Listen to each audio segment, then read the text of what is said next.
You do such a good job raising your daughter. Hardly seems fair.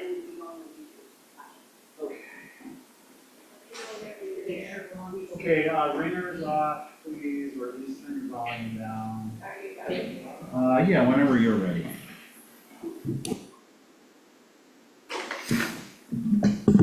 Good afternoon, everyone. Welcome to this edition of the Nantucket Historic District Commission. It's Tuesday, February 11th at 4:03 p.m. Oh, let's see. Before we start the meeting, I want to make an announcement. There's a Nantucket High School Europe trip 2025 spaghetti dinner fundraiser tomorrow. Tickets at the door 6 p.m. $15 each plate. $5 extra for delivery, includes salad, spaghetti dinner with garlic bread, and dessert. Go help make somebody's life experience broader. Did you say Thursday? Thursday, I'm sorry, I apologize. Thursday, February 13th at 6 p.m. Night. If you go there tomorrow, you will not be eating spaghetti. Okay, with that, let's see, how do I want to do this? Can I get a motion? I have a request from an individual who shall go unnamed for the purposes of fairness, who I believe has two applications. Yes. And they are traveling and in a different time zone, and they would like to, it's been heard before, obviously this is old business. They would like your permission, non-controversial, I understand, no comments from the abutters, to move it up to the beginning of the meeting when we start. So again, without names, in order to prevent any bias, I would ask if anyone has a concern. No. Okay, so can I get a motion to amend and then approve the agenda, moving numbers 12 and 13, 65 and 67 Old South Road of the February 11th agenda up to the beginning of the February 11th slot? So moved. Thank you. And with that, I'll say happy birthday, Val Oliver. Oh, Val. Okay, I just didn't want there to be, I didn't want there to be any perceived or actual bias there. Okay, with that said, we've got a motion, we've got an agenda. This meeting is being audio video recorded. Anything you say or share will be displayed on the town's YouTube channel. Please act accordingly.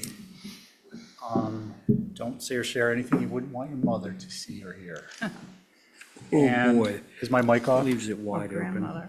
Mr. Chair, excuse me, the applicant for 3 Pops Lane would like to say something. Okay, hold on 1 minute. We're going to get to that point. I'm going to take them at that when we get to there. Okay, so we did that. Ambitious evening to get a lot done, folks. Getting a motion to ratify items from the February 5th new business meeting being 51 My Comet, 51 West My Comet Road, and 6A Marble Way. Those were- Ratify just means, Ratify is, one was on the consent agenda, the first one, 51 West My Comet Road. Ratify means that we're putting on the public record to clarify under notice our approval. Mr. Chair, through you to Abby, those were just typos on the agenda. They should have been and so they- 51 West Maya Comet and 6A Marble Way, so that's what we're ratifying. Yeah, and Marble Way also was a Lot 6, but was actually Lot 5. That's been corrected. That was on regular new business. Any questions on that? Can I get a motion? motion to approve the ratification of those Okay, 2 items. Is Angus online? Yeah, right there. Okay, I'm just going to go with folks here for the purposes of expediency. So all in favor, say aye. Aye. Any opposed? And staff, somebody's getting the members for that, for the minutes. Thank you so much.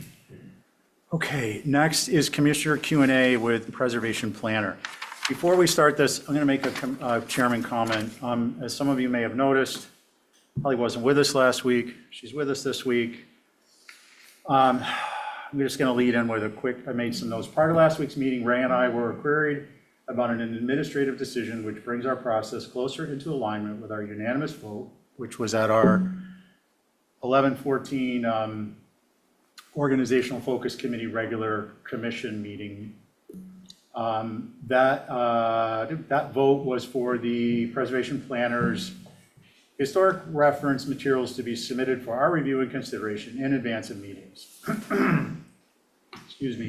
Time for follow-up questions at the relevant meeting is also being provided, but the preservation planner is not with us for the full 4.5 to 5-hour meeting.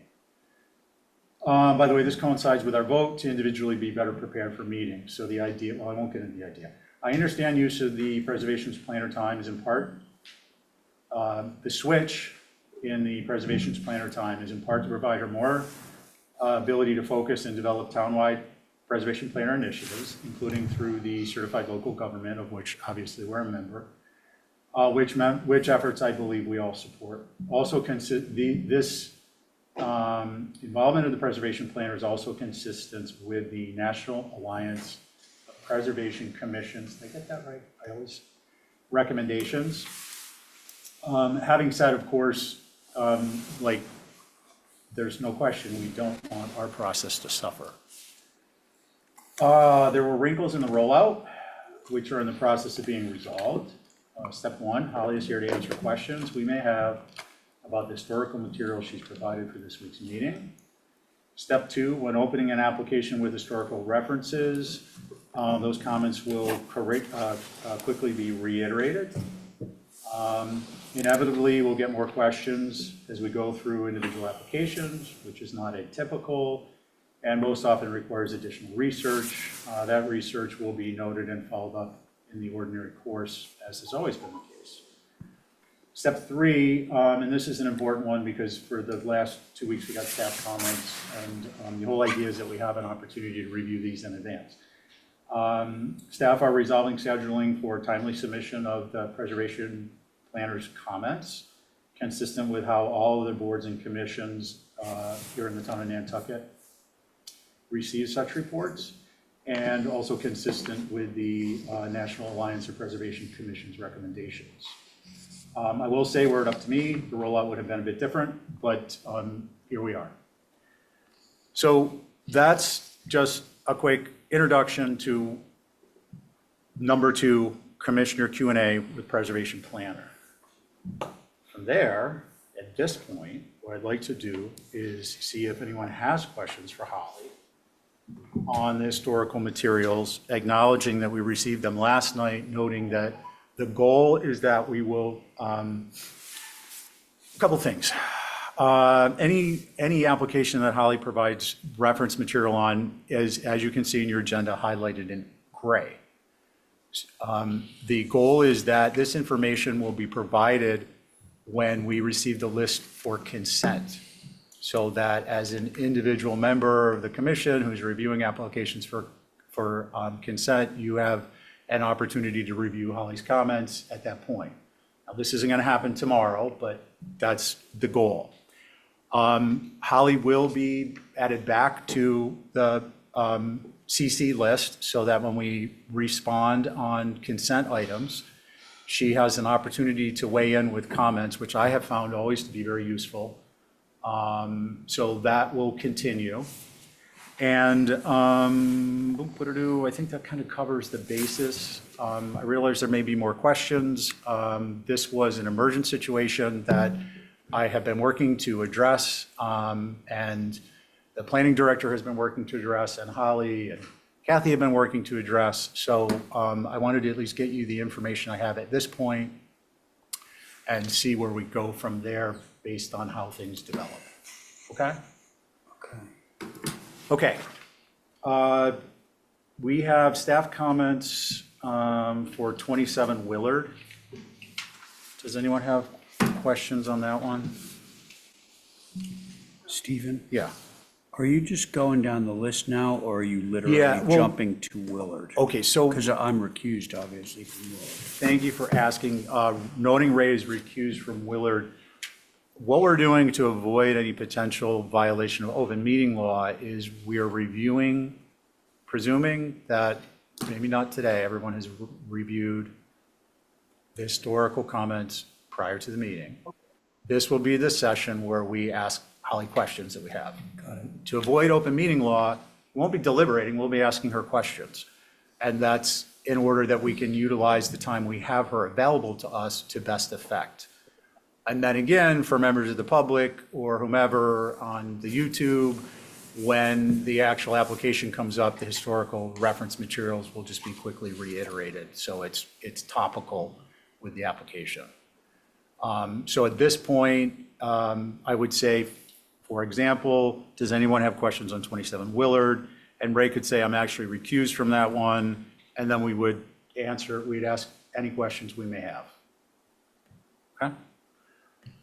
Did we finish with the change of, did we finish that commissioner Q&A? No, that's what this is. That's where we are Okay, now. this is an example? Well, no, I gave an example, so we would all have, I was hopeful that there would be an understanding, but why don't we just walk through it? 27 Willard, does anyone have any questions for Holly at this time? And again, just for the record, I'm recused from this. It looks like I stepped away, but I Okay. actually hadn't stepped away. But if you have any questions on historical reference material Holly provided, please ask it. Now, the other thing I'm just going to say, because this is new to us, is I think it's appropriate to, if there are questions, at least initially, that are thought of, you can submit them via email. I don't think we're going to need to do that when we're previewing the information, as every other, look, I sit on the planning board, we get a staff report, we review it. If we have a question, we ask it, we move on. The idea of asking questions in advance of the meeting is that it's not taking up time if it's simple information that may not be information that is relevant to everyone's understanding. Okay, 27 Willard? I have a feeling there's not going to be a lot of questions. Well, it's an old business night, so Yeah, these have all been covered when they were new business. Many And- of them, And so yes. from that, and frankly, just because this is being implemented, the comments being embedded with the actual application would be very helpful, so that your Yes. drawings are with the comments. Otherwise, you have to have the comments up, then you have to have the PDF up, and you've got to look at the two of them, and now you're spending an hour going through these projects and trying to discern the importance and the nuances in the comments. So this isn't as specific on 27 Willard Street, but just a general comment, that's a challenge. So it's time consuming. Well, I think it will be. So okay, thanks, Joe. Just on that, I would ask, I'm persuadable we can have a discussion about it.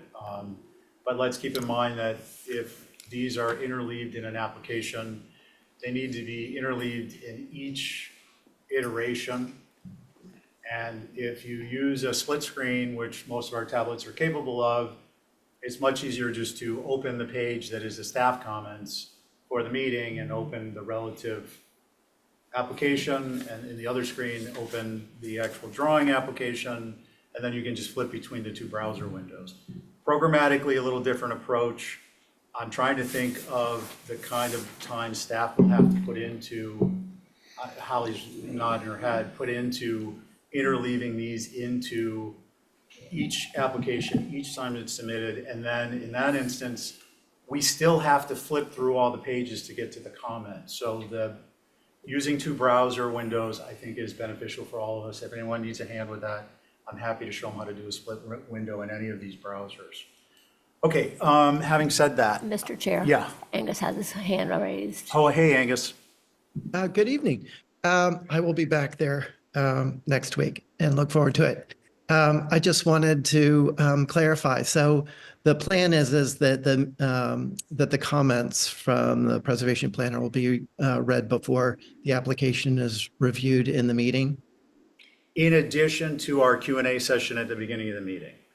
Okay. Which, by the way, will give Holly an opportunity, if she has some time, to give us an update on anything CLG related, which we don't typically get an opportunity to hear, and I think is important, especially since Holly will be working on developing more initiatives and projects and maturing the ones that are existing. So it's kind of an interesting step. I'm hoping it's a step sideways and forward, and we'll see where it takes us. Angus, any other questions? No, that's it. To Joe's point, I think that as far as, I don't think I'm really going to need to be viewing this and that if it's read in the beginning and I'm not having to search for it or print it out ahead of time. So thank you for that. Okay, yeah, sure. Let's, we're going to kind of feel our way through this a little bit. It's a new process. Ali's been doing the preservation planner comments with us now for almost 5 years. So we're going to, again, hopefully a step sideways and forward at the same time. What does Val call that? Catty corner? Cattywampus. Well, hopefully not cattywampus. That we want to avoid. Okay, again, noting that these are old business, and we've heard these comments. Any questions on 3 Pops Lane? Mr. Chair, Yep. I'm I'm going to hold on that because we're not to that point yet. okay. We're in the preservation planner Q&A. Q&A. No, it was, to Joe's point, it was sort of difficult to go back, look at the application and then go back to Holly's notes. So if there's any way they could be somehow attached. What about a packet printed? I know ZBA gets a packet printed out. You guys, maybe we would, if Boy, there's that would people be who are great. not, I'm not suggesting anyone's a Luddite, but if there I are, am. if there are people who would benefit from having paper, I'm not saying we can do it tomorrow, but if we can put a request in that you would just swing by and pick up your packet. If I can read your writing. Yeah. I think her writing is awesome. I told her, don't stop learning. typing those because it's an architectural wonder. Okay, good idea.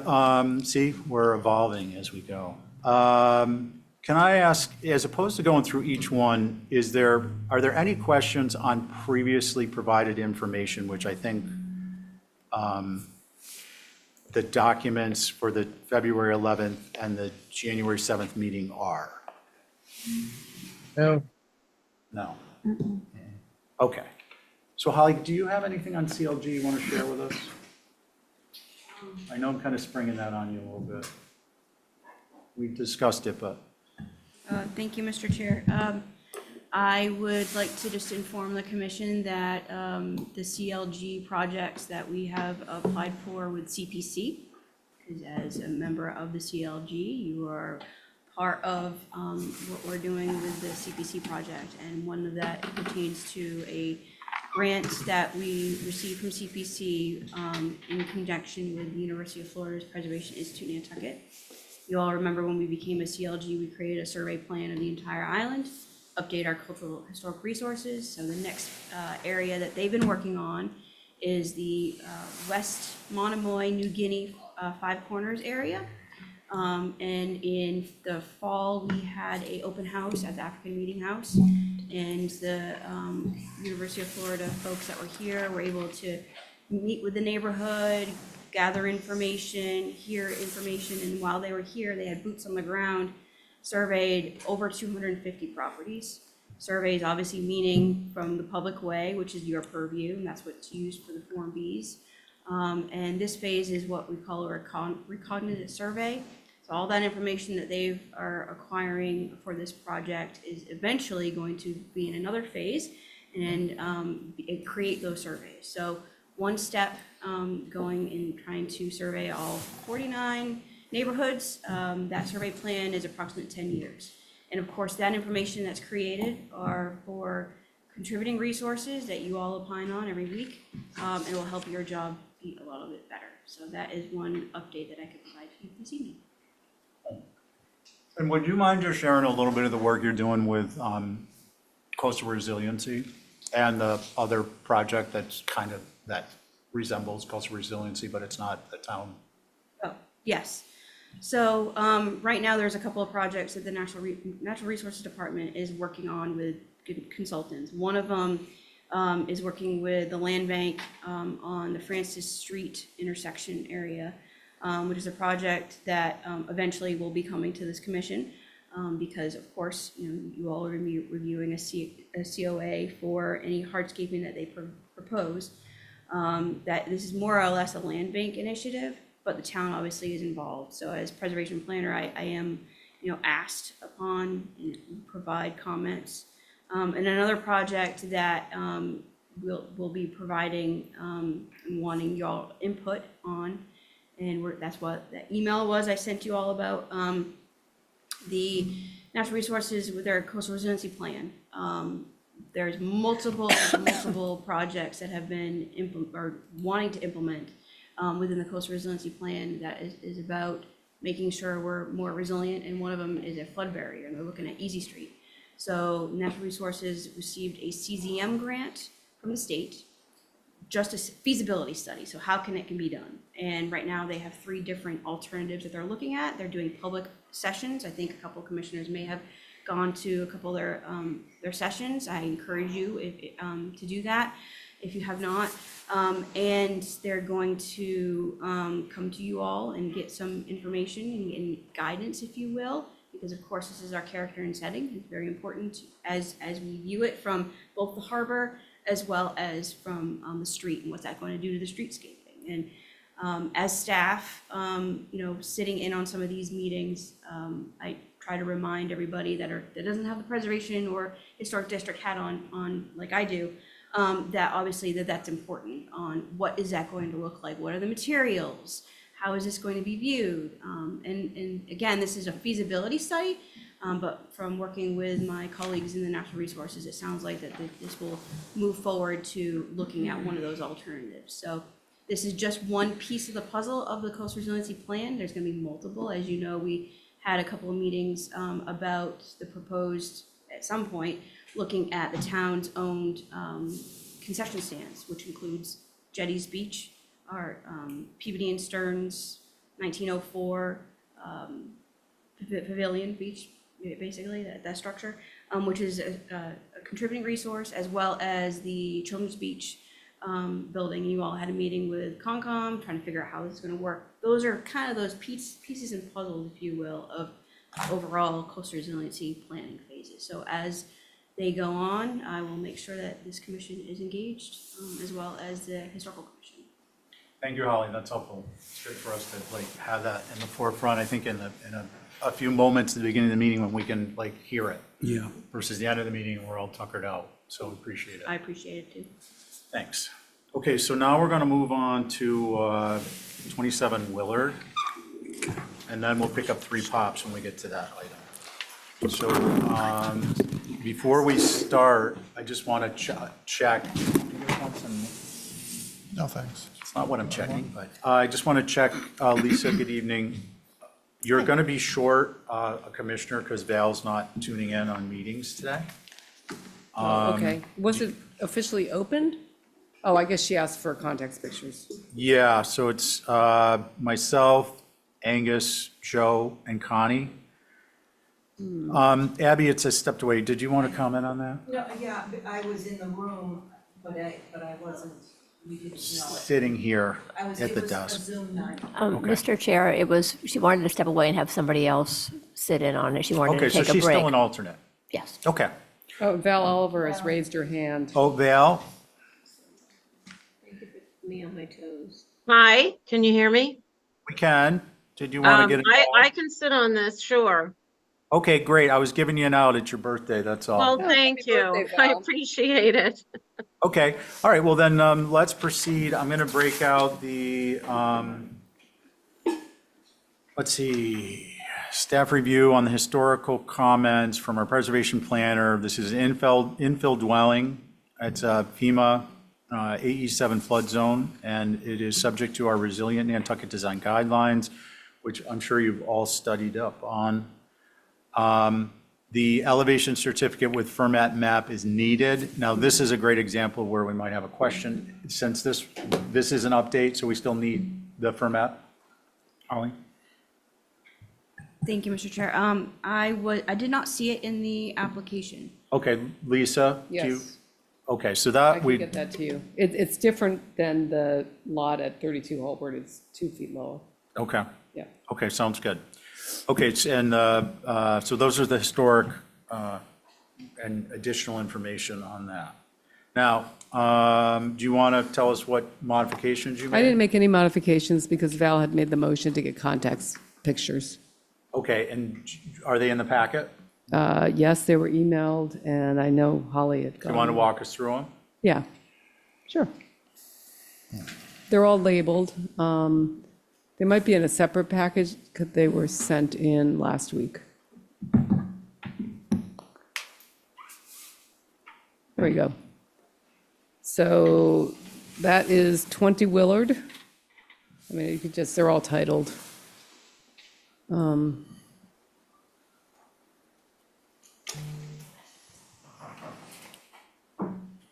want to go to the next page? I don't know who's driving. Oh, okay. So 22,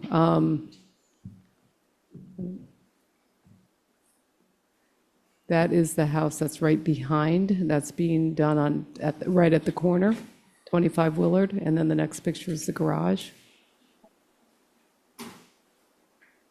Or the next one, sorry. Which is right on the, basically right next to 27. Okay, next page. I can't, is that page 26? 29. 29. So Walsh. 29 Walsh. Where is that? Okay, I'm looking. Oh, okay, so that's right, that's across the street from this site, but further down, back towards Holbert, back towards Easton Street. That's 26 Willard is diagonally across the street. That's the site. That's 32 Holbert and 27 Willard. That's the site. And then I think the next picture is 30, which is, oh no, that's, can't read that. 21? 28, okay, thank you. I can't find 28. I'm not sure where 28 is. It must be right next to 26. And that's right across the street. That's 30.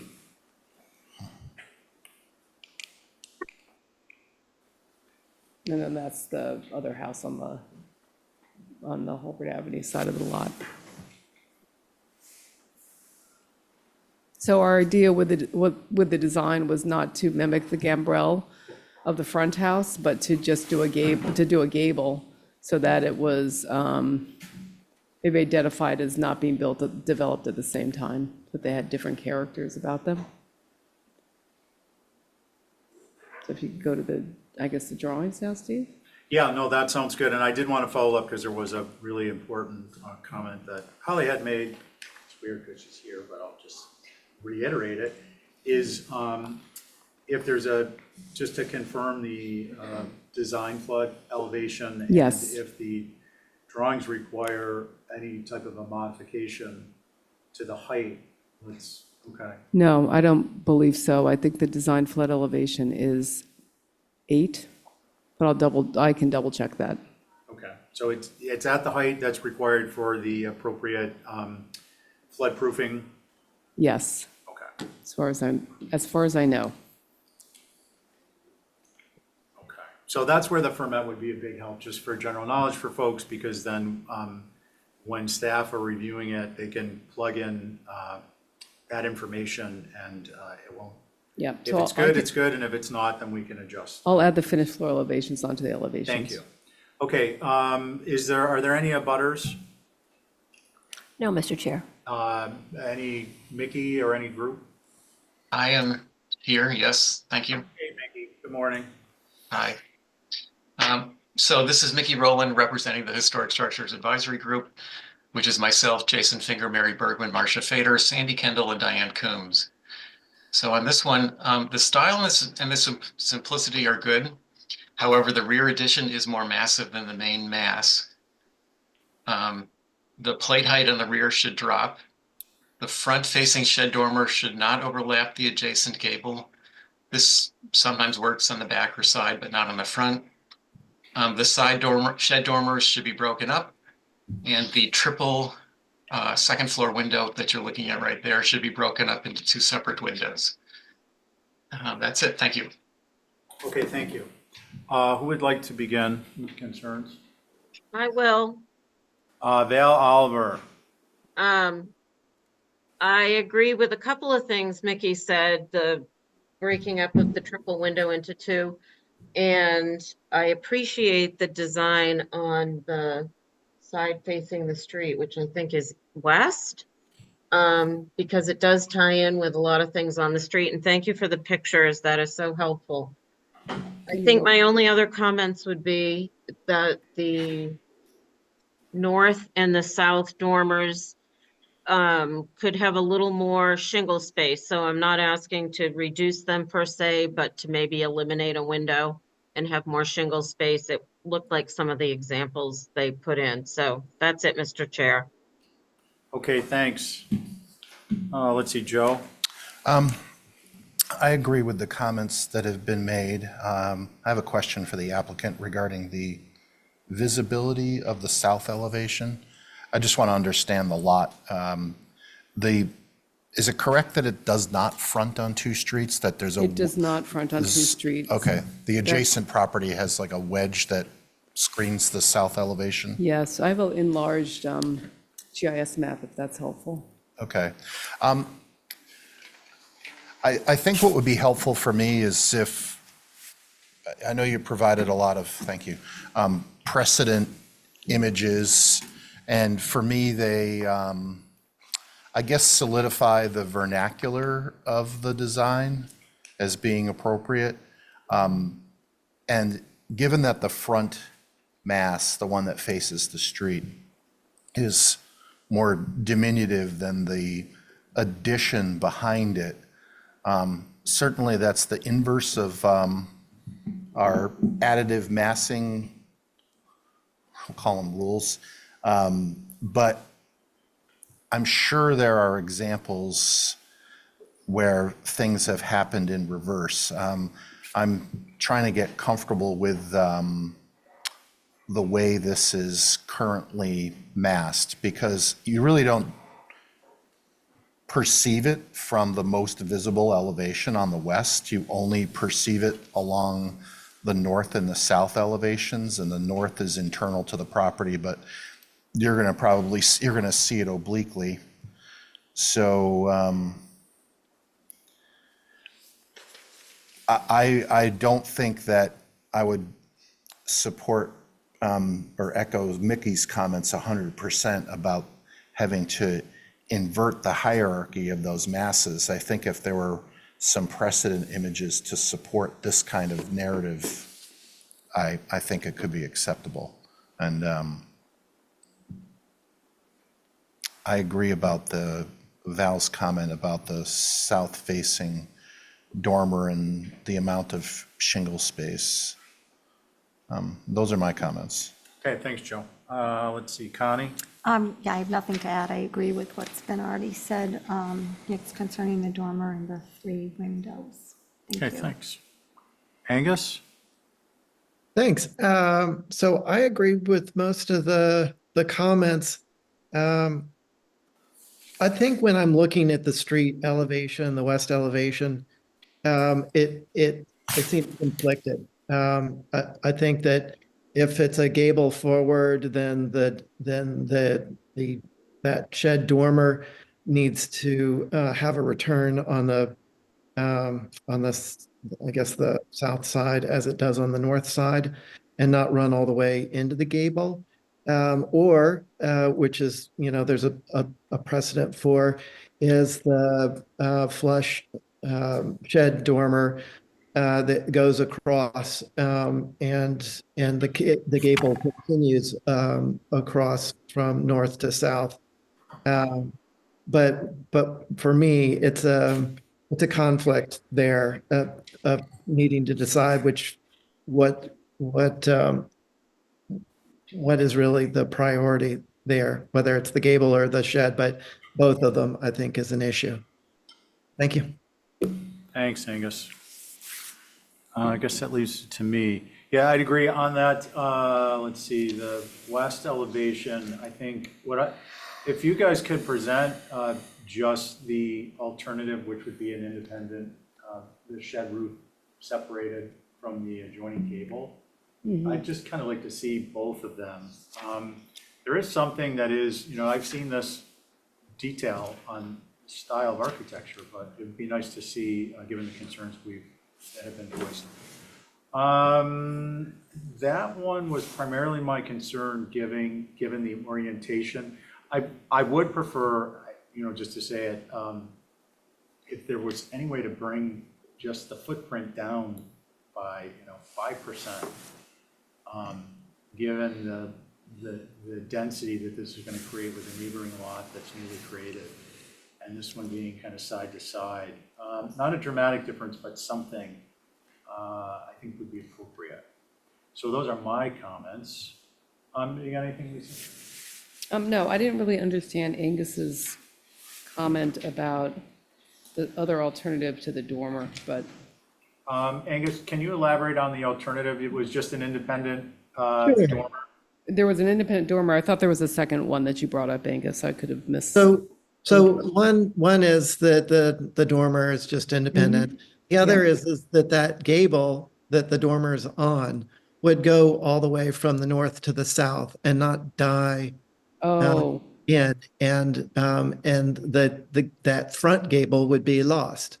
oh yeah, I don't like that as much, but Be the I shed dormer understand. going across a porch roof, like Yeah. this. Yeah. yeah, okay. Okay. All right, so Got can we get a motion to hold for revisions? I'd make that motion. Thanks, Joe. On your motion, Aye. Connie, Aye. Angus, Val, and I'm an aye. Thank you. Okay, so 3 Pops Lane, I understand that there was, Kathy, why don't you give me a, Aren't we moving Val's stuff up to the front? yeah, we're going to just dispense with these. Well, why don't we just move Val's up? So we're basically just requesting to have it held until March 4th. Okay, and was the request submitted timely with respect It to, was, it was submitted 2 weeks ago today. Kathy, do we? It Well, just, there- unfortunately, we made the mistake of sending it to an individual who happened to be on vacation, so that's why there was some miscommunication there, so. Okay, just, trust but verify kind of guy. Yeah. Have we been able to verify that yet? No. Okay, so. I have the email. Hold on. Sorry. So what we're going to do, because we're not going to do it here tonight, is staff will verify the email came in. Obviously, this is our, if there's a potentially controversial application, there's required to be a 2-week, well, in any application, there's required to be a 2-week notice for a holdover so that folks can plan to be here appropriately, or if they need representation, they can plan to have the representation here. So subject to that review, let's presume that everything's in order. This will be heard March 4th. Thank you. And if there's a problem with it, it will be heard later. Well, actually, this would be, how many times has it been held? I don't think it's been held by It hasn't been us. held over Not by before? us, I don't think so. Okay, no, I'm just checking, because I thought I thought one of these items at 3 Pops had been held over from before, the new dwelling? No? Not that I'm Okay, aware of. so if, in the instance that this wasn't timely, a delay request wasn't timely submitted, there would be a short hiccup in your schedule. But Kathy will inform you, Yes. and we'll know as a result of where it ends up on the agenda. Okay. Okay, thank you. Thank you. So that's for 3 Pops Lanes, number 1 through 4. March 4th. Okay. Now, Val Oliver.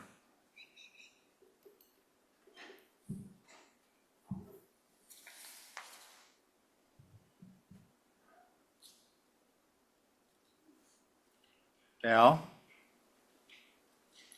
Mr. Chair, let me text her real quickly. No, I'm here, sorry. That's I okay. thought I was unmuted. I started talking. I apologize. I'm in the lobby at a hotel. Do you want staff, do you want to just kindly direct them to through your presentation? Sure. Or do you want to really- share your screen?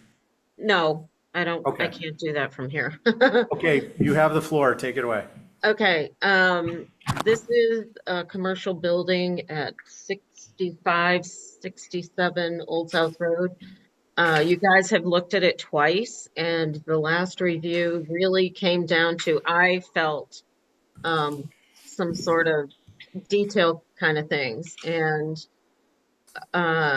what's before you is the result of those conversations, and you asked for options, so I also provided a couple of options.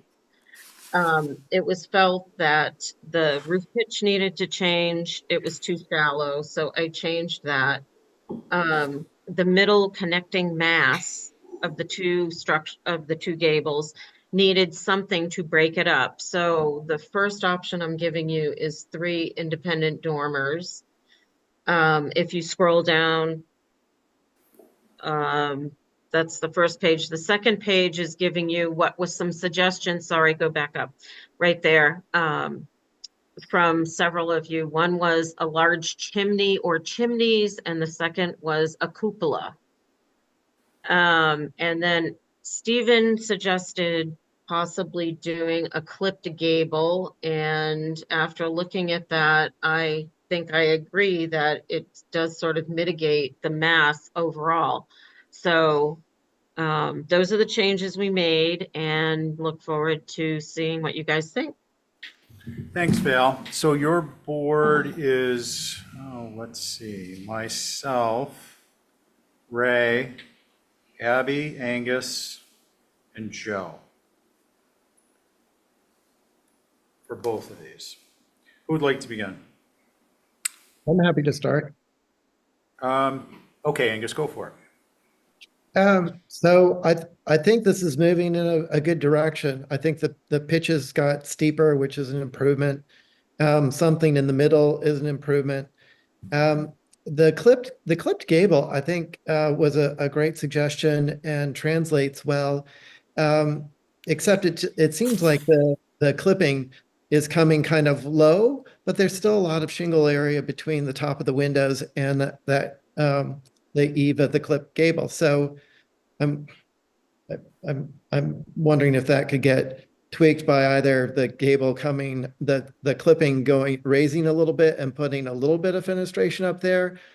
I don't think it wants to get any lower or bigger. And the chimney in a commercial building, I'm not sure makes as much sense as a cupola, but the cupola, I think I'd rather see like a three 4-light window unit, all come together in the middle rather than two spread apart in the middle. That's all. Thank you.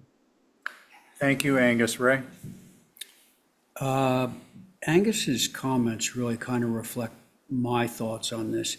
I think, though, where we differ is, I think that the clippedness, of the gable is kind of where it needs to be, because I think that if we raised it up and tried to add more windows there, that might start looking odd. This still maintains some simplicity. But so clipped gables, I basically like the way they are, and I'm not sure that they can be improved upon. But I do, of 3 things, dormers versus chimney versus cupola, I like the cupola option the best, and I think that 1 would probably be more appropriate than 2. That's it. Thank you. Let's see, Abby? I'll go along with the clipped gables. And I like the size of the chimney, but as Angus pointed out, it's a little sort of odd to have it on a gym. So, playing Goldilocks here, I think the happy medium for me would be a cupola, but maybe 2 of those are joined together. I think they look a little dinky, just that size separated. I'd like to see a more sizable cupola, and I think that would do it for me. Thank you. Thank you. Val, thank you. I love the concept of the clip gables implemented. I think it helps with massing, as you stated, and others. I think the most appropriate is option C. However, with the cupola is joined with a third, so basically a three-window unit in the center. I do have a question, though, for you. Is the, are the dormers for functional purposes, or are those decorative? If they were to It be? was merely an attempt to break up the mass without doing a cupola or a chimney. It was just an option, because visually, I think that breaks that up. Yeah, and just so Abby knows, the gym is the next one. This isn't the gym. Oh, sorry. Okay, cool. So it seems like we have Can I some make a comment? consensus. Joe, go ahead. I just didn't get a chance to make a comment, so Oh, I'm sorry. I thought you did. that's all right. Oh, please go. No, I really don't have much to add, except that it sounds like we're all in favor of option C, and I think a cupola that is the proportions of the chimney in terms of width, maybe a little bit more, and thinning up increasing the fenestration area, and removing that trapezoidal window to the left of the front door. Yeah. Yeah, I wasn't going to What? say anything. It's your birthday. I was wondering I how thought you maybe did that that's, I don't know, it's a little, I thought maybe I was just It's looking at it It's a wrong. but- drafting It error, slipped. Val. Yeah, Wait, But where is it? So option C to the Option left C of on the the door, left. as you're looking at the drawing, it's the window, the triple set of double hungs is trapezoidal. It looks like one of the sill heights is different than the others, and then it joined in the layer. all Okay, right. do we, I mean, I don't know about you guys, but We I, can make a motion. yeah. Yeah, I'll make a motion to approve changing, with going with option C, but that the cupolas are joined together. Let's see, how can we say this? Triple and joined, Do we want to do triple or just double? I think. When we say triple, what do we, Basically Three three windows? versus two, and then joined together. three windows? Three windows or two Three window windows? widths In other words, a 6-pane window. with the. My some- interpretation is three of those smashed together. Yeah, That's three, what I- 4 lights. That's what I would suggest. Does Yeah. anyone prefer something else? with thinner corners. Yeah, they're rather. Okay. chunky. Okay, Okay, that's And- my Is motion. that an exhibit A? that's, Yeah, of option C. okay, so that's an exhibit A through Abby and I let's can see, draw it if you want. or Joe will draw it if you Sure. want. Okay, let's see, Abby on your motion. I'm an aye. Ray, Aye. Angus. Joe, Aye. Angus, Aye. you're fading, brother. Aye. Ah, there you go. Okay. All right, revisions to the gym building. Oh, I'm not on this one. That's why it looks unfamiliar to me.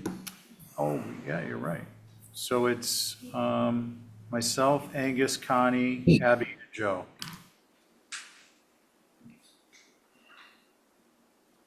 Let me know when you want me to go, Mr. Chair. The floor is yours. Okay, so by and large, this building was received very well. Thank you so much. We did put a lot of thought into it on the front end. And overall, what I came away from was what I had as a roof element was too small and it needed to be a bigger element to break up that roof. So I changed it to a much larger size. There was a lot of positive comments about it looking like an agricultural building. So I did things like take out the gable window on the south and the north and made it a batten door like you would see in a barn. We shingled in the railing on the second floor deck. And then I added an overhang on each of the two entrances, which are the east and the west, just to add another element that would maybe ground it and also make sense. It would shed water with people coming in and out. And those were the changes. You really were very positive about everything, and I thank you for that, or we thank you for that. Thanks, Val. Again, myself, Angus, Connie, Joe, and Abby, who'd like to go? I could start. if Abby? you want. I really I'm going for this, Val. I think it looks great. The only proportion that seems odd to me is the monitor with those windows up there. It seems really like a house on top of a house. And I honestly don't even think it needs it because it's so successful a design, but if you still wanted to have the monitor, somehow I would tone it down. Smaller windows, Abby? Maybe not 6/1s, maybe it's reduced, and the size of it is smaller, but let's see what maybe other people are okay with it. Okay. Thanks, Abby. Just get a clarification on your comment. When you say size smaller, height and width or just height? Yeah, I think the size, the width and the height, it just does look a tiny bit like a house on top of a house. Okay, yeah, I just wanted to make sure. Okay, great. Let's see, Joe? Yeah, I agree with Abby's comments 100%. Okay, thanks. Connie? I appreciate all the changes, and I do agree about what Abby just said about the top. Angus? I definitely appreciate all the changes, and I agree about the cupola. I think just going with 6 light, when you look at that left north elevation, you sort of see where the height of that 6 light would be, and whether it's 1 or 2 wide in that gable and then or hips or something, and is like 5 across, but just sharing mullions in the middle, so the whole overall width is reduced. I think you'll be there. Thanks. Okay. Thank you. So Val, you're channeling the old furniture building in your hood in SU on the corner. I think it's Wolf and South Salina. It's a 6-story brick building with a house on top of it. You're not as strong as that one is. I'd agree. Just if you could lower that maybe a foot, appropriately adjust the window heights, the window units themselves and their locations on the sidewall, and maybe lose, I don't know, a foot or a foot and a half on the width. Yeah, we're not married to the size. We were just responding to the comments. So is that something we could do through an Exhibit A? You're getting so good at this, Val. I could make a suggestion. Yeah, please. Maybe a motion. Okay. Okay, to reduce the size of the monitor to 3 windows, just 6s, and that proportionately the width would be reduced to accommodate those 3 windows. Okay. Okay. Well, let's see if that flies on your motion. Well, I'm an aye. Let's see, Angus, that's an Exhibit A? Sure. Okay. Angus? Aye. Connie? Aye. Joe? Aye. And I'm an aye. All right, Val, again, happy birthday. Thank you. Happy Thank birthday. you. Thank you. See you when you get I back. can get out of the lobby now. Bye. Oh, hey, Val, sorry. Could you just stay for one more? Okay. It's, Hurry. Well, Joe's here. no, I know it's your, Come on, it's her birthday, man. I'll buy Val a gift. All right, hurry up. okay. Let's get started. 16 Wall, wait a minute. 16 Wall. Wait. 4 Oh, East yeah, yeah, Lincoln. yeah. 4 East Mr. Lincoln, Chair, sorry. 4 East Lincoln we're at. I got to go back to the beginning. Okay, myself, Ray, Angus, Val, and Abby. And so the historic additional information is this is infill dwelling. It's again in the AE7 FEMA flood zone. Elevation certificate with format map is needed. I'm going to start focusing on these when I'm reading these. I'm going to start saying, you guys turn them in, or we're going to start slapping in completes. I'm not being heavy-handed, but eventually we got to start doing that. You can print them out on the website. Streetscape provided, adjacent neighbor is a circa 1880s Victorian eclectic cottage that's not elevated. This is secondary dwelling, we got the planning board staff recommendations. Per our recent architectural survey work by PAL, the FCLG, the neighborhood contains some fine examples of late 19th and early century summer cottages and larger houses, but it's characterized by a mix of building forms and styles reflecting its long period of development. The proposed dwelling has the opportunity to incorporate these existing characteristics within the neighborhood context to make an appropriate infill in regard to size, scale, massing, fenestration, etc. However, simplify the design as much as possible, and again, get us the format, please. Thank you. Okay. So, Oh, hold on. Do we have any neighbors? And does Mickey's group have anything?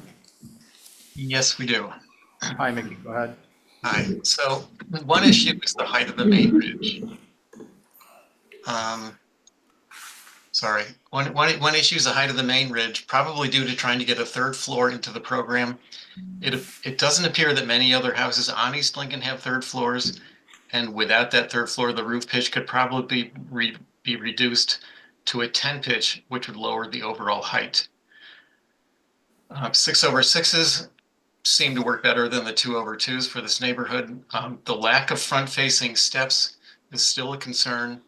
This could be fixed by pushing the building away from the street a few feet, where it would align better with most of the other houses on that side of the street, including the new proposed house next door that Rob Newman's working on.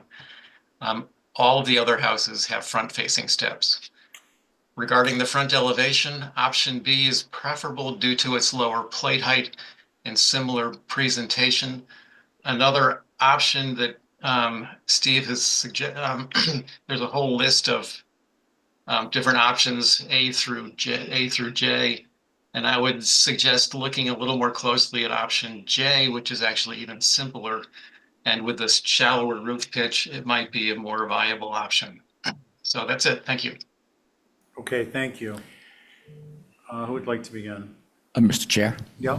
may I go? Oh, I didn't let you talk yet? No, I'm sorry.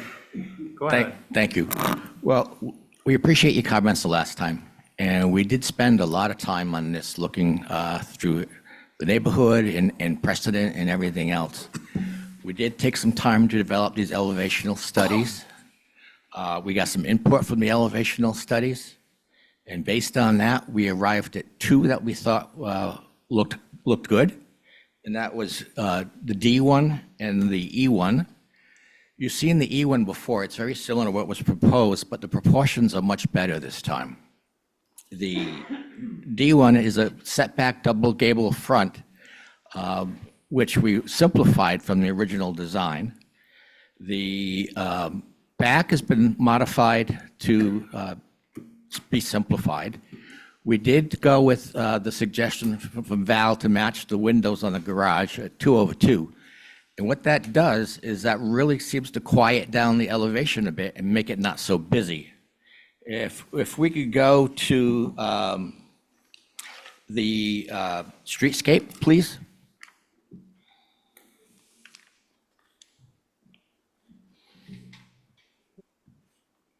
There we are. Okay. No, one more. I'm sorry. That's the relationship drawing. Yeah, there we go. Streetscape. You can see that the house in itself is in proportion in size to the rest of the buildings that are there as far as its height goes. It is 32 feet, which is the same height as the one across the street, located at 7. The porches on the house are set back 5 feet, so those dormers are not front facing. There was a house down the street under construction, which was recently approved as a full 2-story front gable right on the road. If we could look down one more at the relationship drawing. Another one. That's the other option. That was the B option. One more, please. No, there should be another one there. It was in the packet. All right, it was. C, Stephen? Yeah. Is that C? No, this was in the packet. No, what's the letter? Yeah, C, okay. Okay, yeah. So, the relationship study it shows that, Steven, there we just a go. minute. That's it. Yeah, it's Yeah. just in a different sequence. Okay. That is, 7 is much bigger than ours. And the heights of relationship is pretty much the same, although our dormers are lower and it tends to work with either of those two options. And based on that, I think, we spent a lot of time listening to your comments and getting back and trying to develop this plan. And I think, one of these two works. Okay, thank you. I just want to confirm something. In your study, elevation D is on this sheet, option Option is A. option A. Yeah. So And then the other one's elevation option B. And option B is which letter? E. B is E. Yeah. Or the one on the screen behind you. Okay. So that's elevation that, and that's elevation that. Okay. Who would like to begin? I'll go. Val? Yeah, I think option A for me is the most successful. It seems to scale down the building overall. Option B, the dormer, while scaled down, is still big and it touches the roof walk. And that little window just makes the proportions seem bigger. So I think option A is what I would go for. Okay, thank you. Who's next? I can go next. Go ahead. I agree with Val. Option A is certainly the simplest one. I think that Mickey had pointed to option J as well. I think J is also simple, but I'm going to guess, Stephen, that, that's going to have less room on the second floor. It's going to yield less room on the second floor. So I think that of the two, your client would That's correct. And I also think prefer too. A. So now I will only note beyond that, that will have positive consequences to the side elevations that I'm looking at right now that have a gable that comes up and then it goes down to a plate that's high. If we go with option A, that plate's gonna go all the way down and probably be 1.5 feet lower than what the side elevations would indicate, right? Yeah, the side elevations are on us. They're based on that double gable looking forward thing. Yeah, that's correct. It's 7'4" is the top of that plate height on that wall. Yeah, but I mean, what I'm suggesting is that if you went with option A, which is the shed dormer one, the plate would go lower. Yes, the shed dormer one is lower, and that would be option B. Option A is the one we, Well, A and B are both shed dormers, so the consequence would be the same, positive consequence on both sides. I'm sorry, I believe the elevation study nomenclature is different than It the is. option So, nomenclature. so option A is on the elevation sheet, elevation D. And option B on the elevation study sheet is elevation E. Oh, boy, say that again. Yeah, so if you're looking at the elevations, Elevation study? yeah, the study, E equals, the front equals option B that we saw on the screen. Option B is elevation E in the study, and option A is elevation D in the study. Oh, okay, well, let me Yeah. clarify my position, and I'm hoping that Val will clarify hers as well.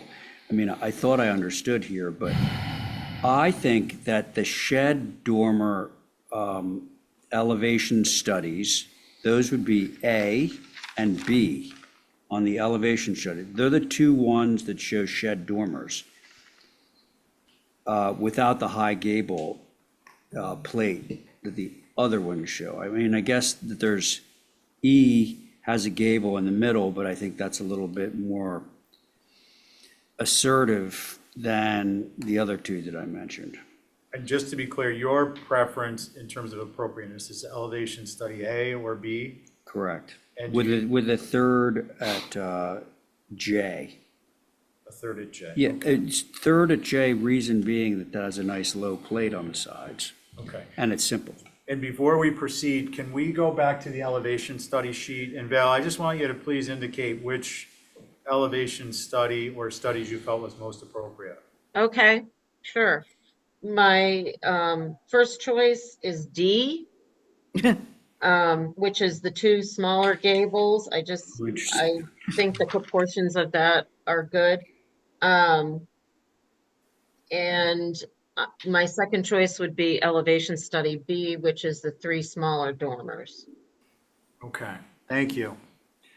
So 2 for B. Let's see. Joe, no, Abby. I like this game. Yeah. I'm trying to relate to around the Brandpoint area with, Willard and Walsh and all those. And I think that sort of bungalow style blown up kind of relates to A, and then B sort of same thing but broken up.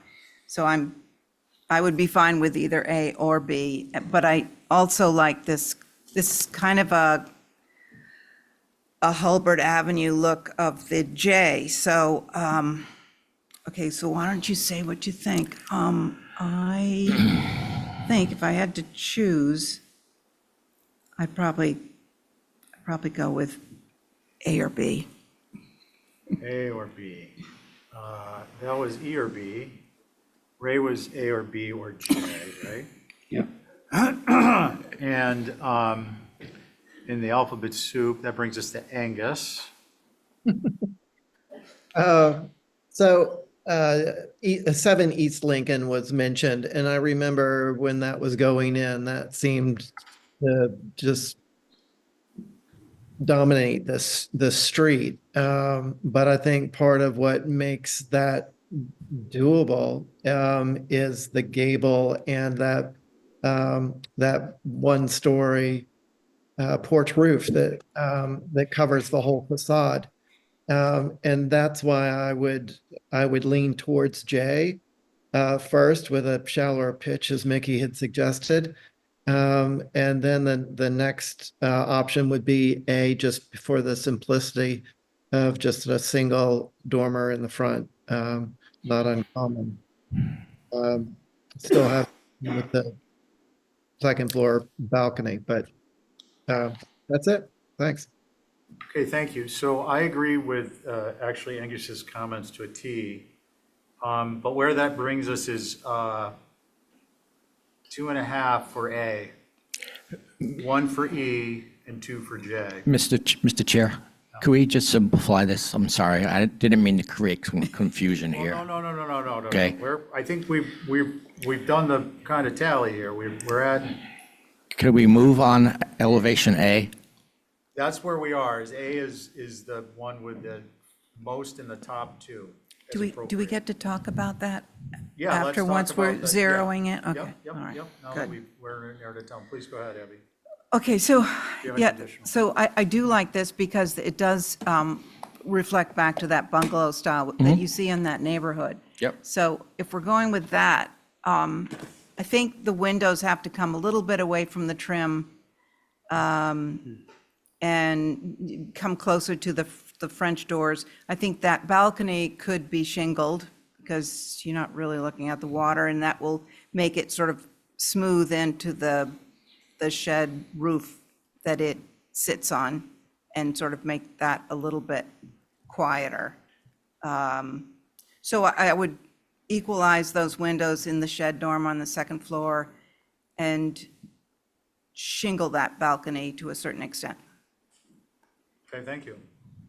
Anyone else would like to express additional concerns or comments? Okay.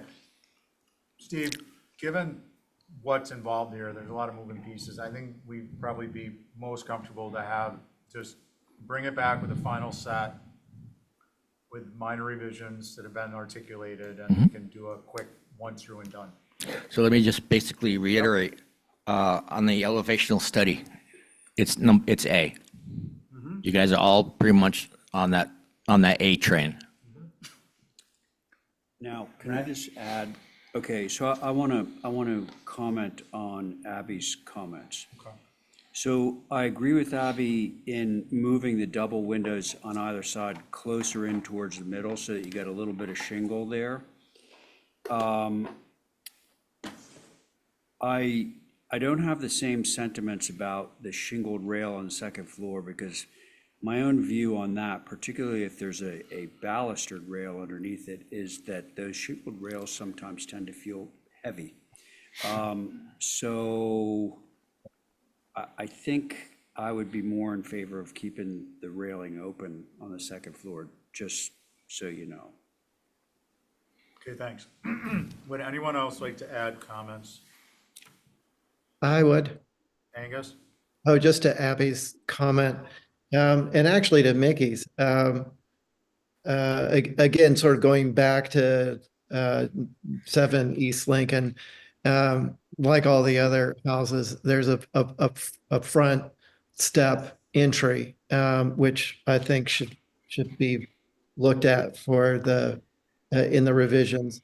And the balcony is just like, what's our policy going to be? Because Nantucket behind us, balcony should be on the back, not the front, not the second floor.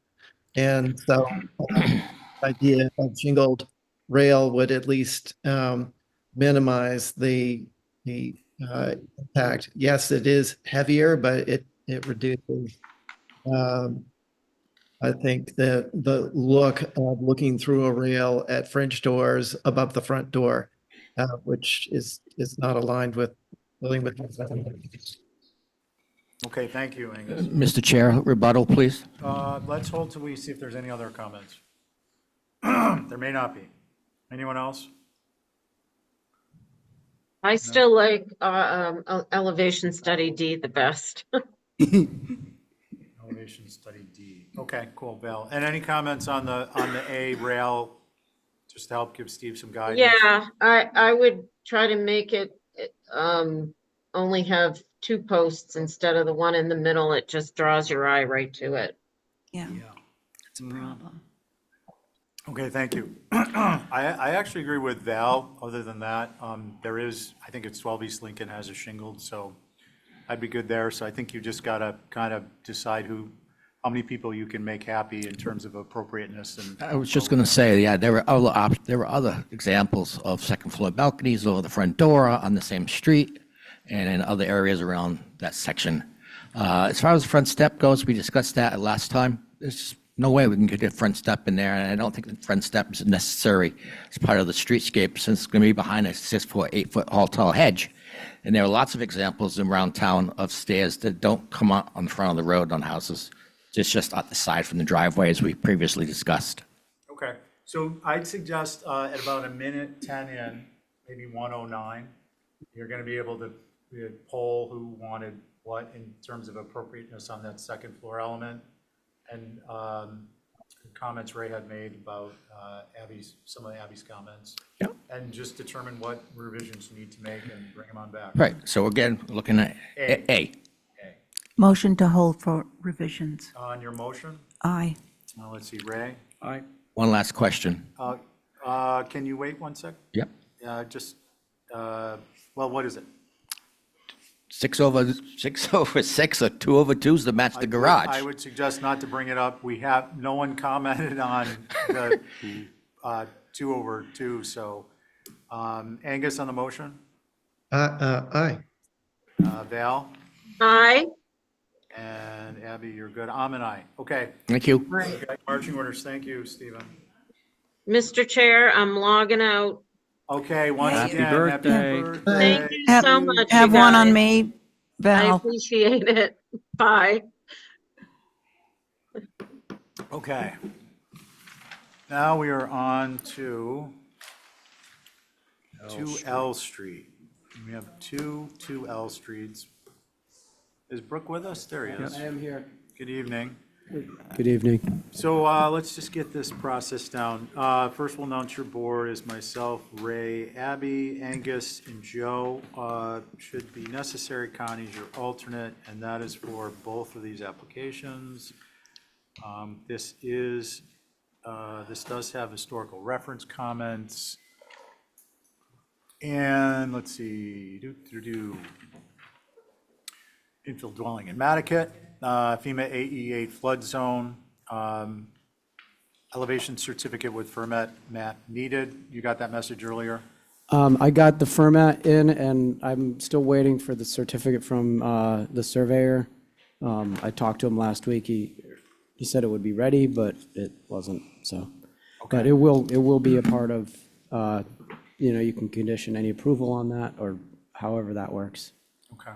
And I'm going to spend, just for your guys to be aware, I'm going to spend a little time with Holly just to make sure that I'm not missing something when I repeat these. Yeah. I want to get her punctuation and lingo down.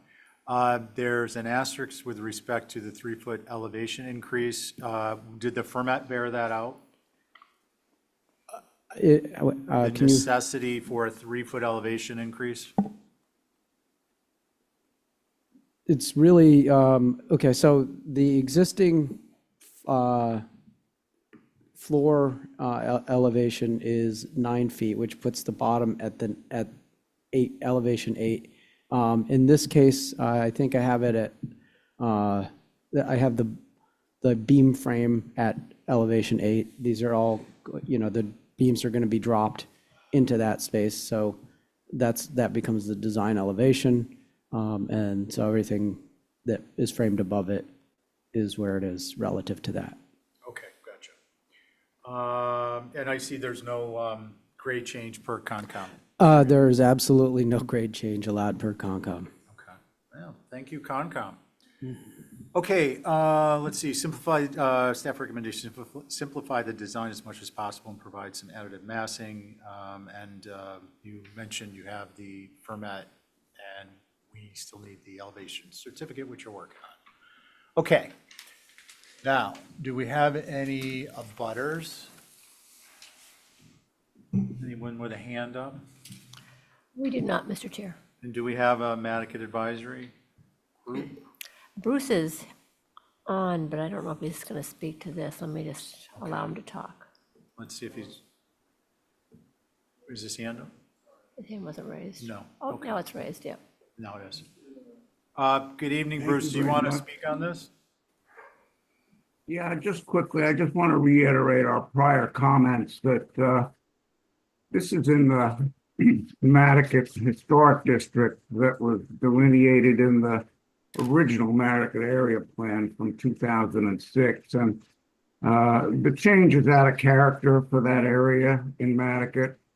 We feel that it would be more appropriate if this particular type of house was built on 34 Tennessee, which is part of this LLC's property. It would be less obtrusive and less changing to the character of the neighborhood. We don't understand how a residential center section of the existing building becomes a garage on another lot, but that's a separate item because this is 36, not 34 Tennessee application. But our prior comments are the same as have been submitted to you folks in writing. Holly was very detailed in her analysis of the historic nature of the existing 1938 house and how important it is to the neighborhood. And we're just trying to maintain the cottage type atmosphere in that particular portion of Nantucket. And we'd appreciate if the design could try to help us not destroy that atmosphere in Nantucket. Thank you. Thank you. Okay, who'd like to begin? May I just summarize the changes, or are you guys all set? I think it's pretty apparent, but Okay, thanks. if you feel compelled, I certainly won't deny you the opportunity. I'll just, Good. I'll Okay. cede the floor, and if I may comment at the end, I'd like to. Yeah, that's Thank you. fine. Who'd like to go? Abby? If no one else is ready, nice design. Thank you. Thank you. I don't, this house, I can imagine this house on Cliff Road, but it doesn't have a Mattocket feel for me, that sort of fisherman's cottage that's been added on to, very simple. So I'm having a little trouble digesting the whole style. It's so stylized. It's a lovely design. I just don't know if it fits in to a Mattocket historic neighborhood. So that's just a general. Okay, yeah, no, I mean, that's relevant, important. No, we appreciate you sharing that. Let's see, Ray? Well, I was appreciating the changes. I can't disagree that, this is a little bit big for Mattocket. I liked its cottagey quality. Let me see, 26.9. This is not in the zone that requires a 25-foot max, or are we? So the building,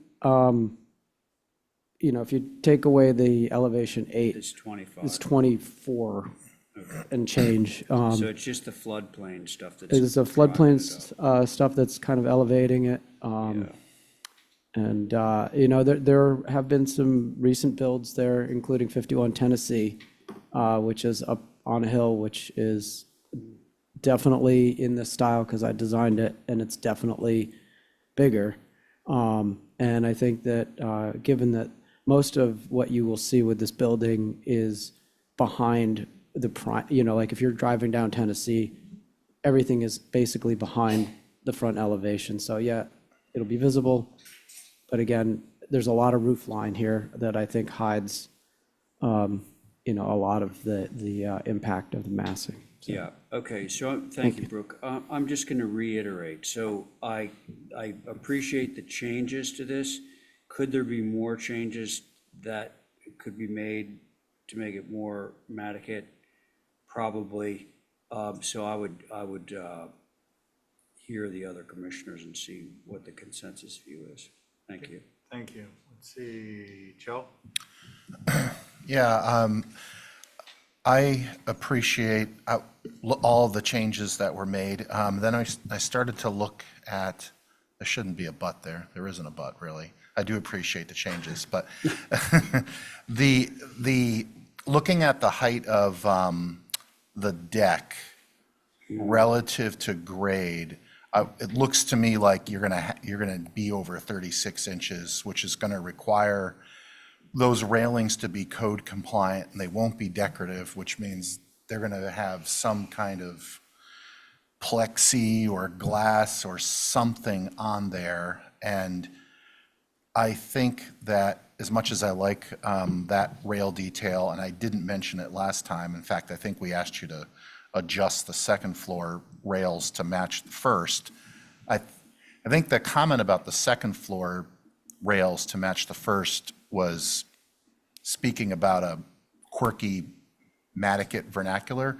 And that's one of the reasons why I like this split shed dormer and that recess and that material change. I think that to me feels appropriate to Mattocket. Just focusing on that north elevation for a bit, your revisions to the deck and so forth, I think are 100% appropriate on this elevation. The thing that gives me a little bit of pause might be the screening that is underneath the deck. I think it really has to do with that elevated, how you're treating the railing and the skirt of that. And on this particular elevation, the width of the stair going up to the front door feels somewhat monumental, and I think could be given a little bit more of a sensitive look. I mean, maybe it needs to come in a little bit. I think there's some opportunity to maybe mix up the railing detail a little. On the second floor, you have shingle and you have the crossbucks, and I don't know how that gets woven into the ground floor, but it may be a way to mitigate the repetitiveness of all that. And I think also addressing the reality of having to be code compliant, because you can't even bring the grade up 12 inches to you make that Yeah. deck elevation 30 or less, so therefore the other, I mean, I do think that I share Ray's, I don't have an answer to the question, but I share Ray's question about whether or not are there more elements that could make it feel more Nantucket-like? And that's where I think it might be in the railing detail and potentially in the skirt. And I don't know if there's an outdoor shower component, like some of these other elements that you can start to get a little bit whimsical without, moving the needle too far. Those are my comments. Thank you. Angus? I'd agree with the comments. I think that it would be helpful to have context inspirations, the details in the neighborhood and sort of context photos to say, this detail is down the street there and, around the corner here and further up the street there. Just to demonstrate the Nantucket-ness of this structure. But I appreciate the changes. I think the thing that stood out to me in the street elevation, I like the wraparound porch and all that, and the proportions of the dormer, but that middle bridge between the two dormers. And the vertical boarding, that's a concern. I'm not sure exactly what the answer is, but maybe it's dropping the eave or not having any sort of cover or wall space above the window that's in the middle. But I think something needs to happen with that. And also, I'm not quite sure what's happening on either side of the front door, so I think it'd be helpful if you're drawing inspiration for something nearby to have a photo of that. Thanks. Thanks, Angus. I'm going to do a view on this one. I think, let's see, I appreciate the changes with respect to the second floor, eliminating some of the deck space. That is very helpful. I still think the wraparound covered porch is inappropriate. I'm still concerned about the overall height, and I am still concerned about the connector piece in the sense that, and what I mean by that is the gable connecting on the west elevation, the left gable and the right salt box gable. For me, that is part of this being an overcomplicated structure without a real sense of a more of a hierarchical additive massing than exists. It's very similar in height and mass, and that's a concern for me. And yeah, all that wrapped in a more Maticky. I know that's not probably helpful for you, Brooke, but Mr. Chair, yeah. Bruce Mandel has his hand raised. Bruce? Thank you. I just wanted to mention that the vertical height overlay district that applies to 25 feet for primary structures encompasses all of that area in Nantucket, matter of fact, all of Nantucket. And it's measured from the original grade, not any built up grade or mounded upgrade or whatever. So whatever the original contour is, it's measured 25 feet from that. So I just wanted to make sure that we're all talking about the same parameters. Thanks. Okay, thanks, Bruce. And we'll keep in mind that zoning enforcement officer reviews all that stuff. So that's like belts and suspenders. And of course, anything the HCC approved doesn't allow for a deviation from other requirements. Okay, so it sounds like we're going Hold to get for a motion to hold revisions. for revisions. Thank Yeah. you, Abby. On your motion, I'm an aye. let's see, Joe, Aye. Ray, Aye. Angus, Aye. And I'm an aye. All right. We'll jump into the garage. Car's still running.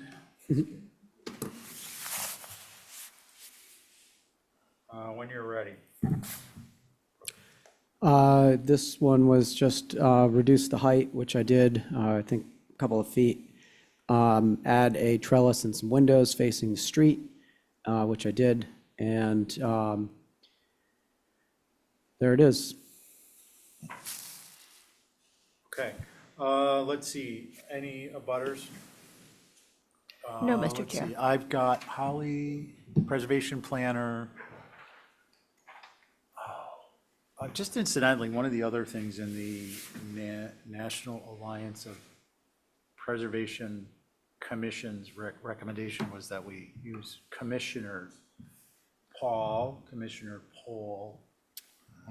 just a less personalized. That right there could become very confusing. Bad way, yeah, it's a lot of words for our minutes maker.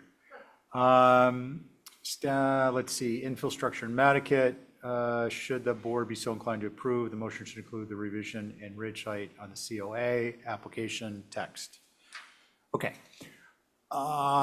Bruce, did you guys have anything on this? No, thank you, Mr. Chair. Just the same general comments that it's not really in keeping with the character of that neighborhood that we're seeking to maintain. And we appreciate the concerns that are being expressed by the commissioners and would hope it would carry through to all the structures on these properties. Thank you. Thank you. Okay, who would like to begin? I can. Ray?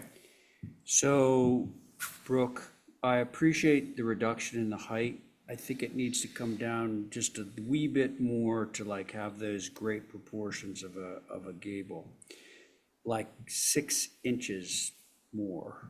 Other than that, it's fine, Okay, in my opinion. Thank you. Abby? Yeah, well, it will be nice to see what happens to the main building, but, yeah, I think this is pretty simple. I was looking for the colors. What are the doors natural to weather?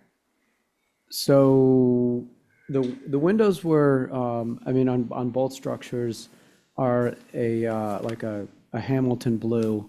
It's a Marvin version of that called, I can't even remember what it's called now. And then, Folger, maybe? yes, but I don't know what they are offhand. I'd have to check the application. But they're all like gray or Nantucket gray, or there's no white. And the garage doors? Are those also a color? Let's see. Yeah, I actually have the doors as a Folger blue, but I think that we could, the garage door could be natural to weather if, that made. Yeah, that might cut down on Yeah, that. the impact. Right, but you would still have the blue trim around it, so, Well, it's not trim. The trim is its own, The sash is oh, it's the so- blue, and then the trim around it is whatever the gray Nantucket is. gray. Yeah, so, Nantucket gray. okay, all right, I was referring, and is that a little loft up there? It's a storage area, yeah. Okay, and that would just be natural, probably, Yeah, we could do that. yeah, okay. All right, nothing to add. Okay, thanks. Angus? I agree with Ray's suggestion of dropping another 6 inches. Right now, it feels like those doors in the west elevation have sort of had helium and like raised up into the gable. It would be great for them to either back down and or when the 6 inches comes down, that they get closer to the garage doors below. If there's a loft, maybe it just overlaps. Anyway, however that could go, but it sort of feels a little bit high. And in the south elevation, I don't think it's going to be visible. So I was just going to say, batten door would probably be better without a frame around it. And in general, I meant to say this with the main house, is that I really appreciate the non-white colors, the grays and blue. And I'm okay with the doors and sash being those colors. Thank you. Thanks, Angus. Joe? Angus captured my thoughts on this west elevation, which looked like the roof dropped previously, but this batten door combo didn't. And I think if you address the height as Ray suggested, my guess is that that element is going to change in some way. And I think, this is a simple building, so we're nitpicking every fenestration element. But I think because this thing sits in front of the house, you have an opportunity to actually twist the language of the whole property with this really simple structure, which to me feels could be very much like Nantucket, where you'd see a boathouse for a simple boat. And I think that, Angus's comment about the batten door on the south elevation, which isn't visible, but it made me think, is there a shutter here? Are there shutters, tiny little shutters on that wall that faces the road on the north elevation that kind of fold over the four lights? Or maybe those four lights change, but I think you could bring that in there. And I don't know if you'd end up finessing the garage doors themselves to do that, but a question I had, this doesn't have exposed rafter tails anywhere, right? This is No, this is a square cut Square trim, not plumb cut, but Yep. square cut. Yeah, okay. Anyway, I think that some small adjustments to the details here, I think will help the house, actually, because of how it sits in front of it. Those are my comments. Thanks, Joe. Excuse me. So I agree with Ray on the height. I also think that the garage doors themselves are they're not, they just don't read to me as appropriate Nantucket style. Those are definitely going to be visible. Those are my comments. Do we want to hold for revisions? Sure, I'll make that motion. On your motion, Abby? I'm an aye. Let's see, Joe? Aye. Angus? Aye. Ray? Aye. And I'm an aye. We're going to take a 7-minute break if anybody wants to bio, or if you got something you want to munch on. And then we'll pick up with 6A Marble Way, Lot 5. Mr. Welch, just one quick question. Yeah. So how many more? Looking around for my dad, Brooke. Steve, Go ahead. how many more sessions do we get? I mean, like, I understand that there's been a concerted Well, effort to limit the yeah, amount of so- revisions, and I'm being, I was proactive on this one, and I felt like I had hit all the marks, and then I feel like it's kind of gone sideways a little bit, so I feel like that's a setback in terms of, the next session or Get two. the message. So the best practice rule is, I presume you're talking about the garage here, not the house. No, I'm teasing you. Either. Is three meetings to make material changes. So I think you need to sit down and just a little introspection on watching the tape, and, it's 12 minutes, 15 minutes, whatever it was, and see what points you can hit to really make a change, because All right. I don't, no one wants it to go you didn't make enough changes and it's a denial and it can't come back for 2 years. Right. I mean, just, Yeah. Okay, did we do a motion? And yeah, we did, and we're Yep. going to take a Thank you. break. Okay, thanks, Brooke. So it's, let's see, 6:40 now on our clock. 5:40, thank you. I was hoping that my time machine would work.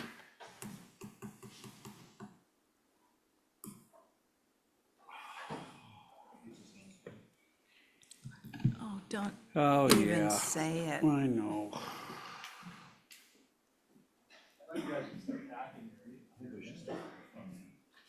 What was that, Joe? Yeah, A GoFundMe. we only need $3,000. Right. How many people eat pizza? Is it just the 5 of us here, or 1, 2, 3, 4, 5, 6, 7, 8, 9, 10. 10 and, what's 10 into $3,000? Oh, you think just split it up? Yeah. Is Yeah, it, is that 300? the So, 3,000 came from, somebody said how much a year we're, yeah, yeah. We could probably improve upon that number, I mean, you know?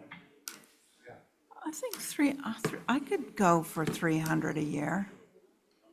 Yeah. I know, Yeah. honestly. The time. It's much do- good.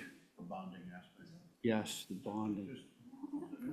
Yeah, it's the water cooler aspect.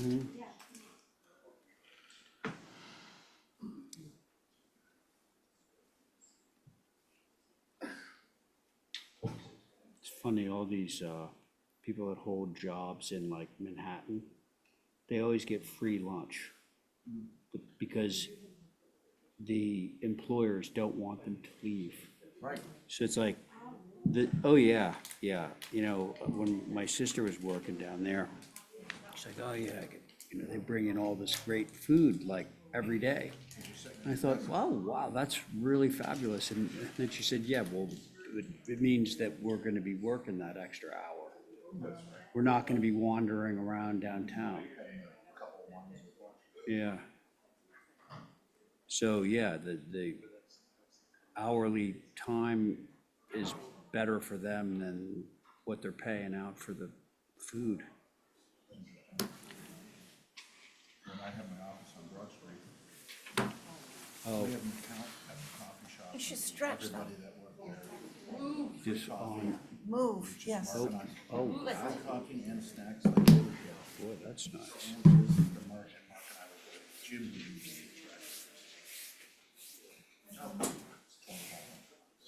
Just 6 employees divided by, It's like Goodwill. 90 days times Yeah. $6 a day, whatever it was.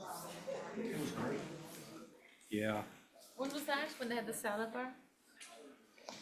No, we used to have an account at the coffee shop.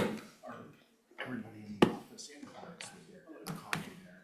And he would make it down, just send us a number that we felt comfortable with, we felt comfortable. Oh, Jim? Jim. Yeah.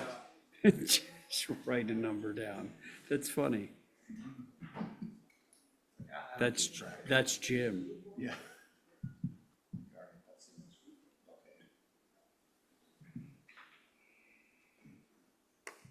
You go skiing? Yeah. Telluride. It was good. I injured myself, as I frequently do. So I got to go get checked up tomorrow. Shoulder. Knee. First time for my knee. My dad wiped out skiing last year and he was so scared to go back this year. But now he's fine. Yeah, okay. 'Cause I ran into somebody else and they're like, oh, yeah, I did this. I'm not going to go skiing again. It's like, oh, come on. My dad's 78. Oh, Jesus. yeah. He skis like 30, 40 times a year. Oh, my God. So he goes for like 10 to 1, only Monday through Friday. Yeah. And there's a whole contingent of people. In their 80s. Wow. Oh my God, I was up at the top of this, like way up high, and they had chutes, gated chutes, Oh, yeah. all rock, like, and the snow cover wasn't that good. And she was from Massachusetts, like Milton or something like that. Really? Yeah, and she's looking down there, and she had to have been late 70s. And it's like, hey, how about that? And she's like, oh, yeah, my friends are down there, and like, I can't go down because I just like tore my ACL. She was like, look, see, I'm right down there. And like, there they are, like, shooting through the, it's like, that's it. That's insane. Yeah. Yeah, I think you're probably better off if you keep You know, 2, maybe 3 years ago now, I'd gotten my left rotator cuff operated on.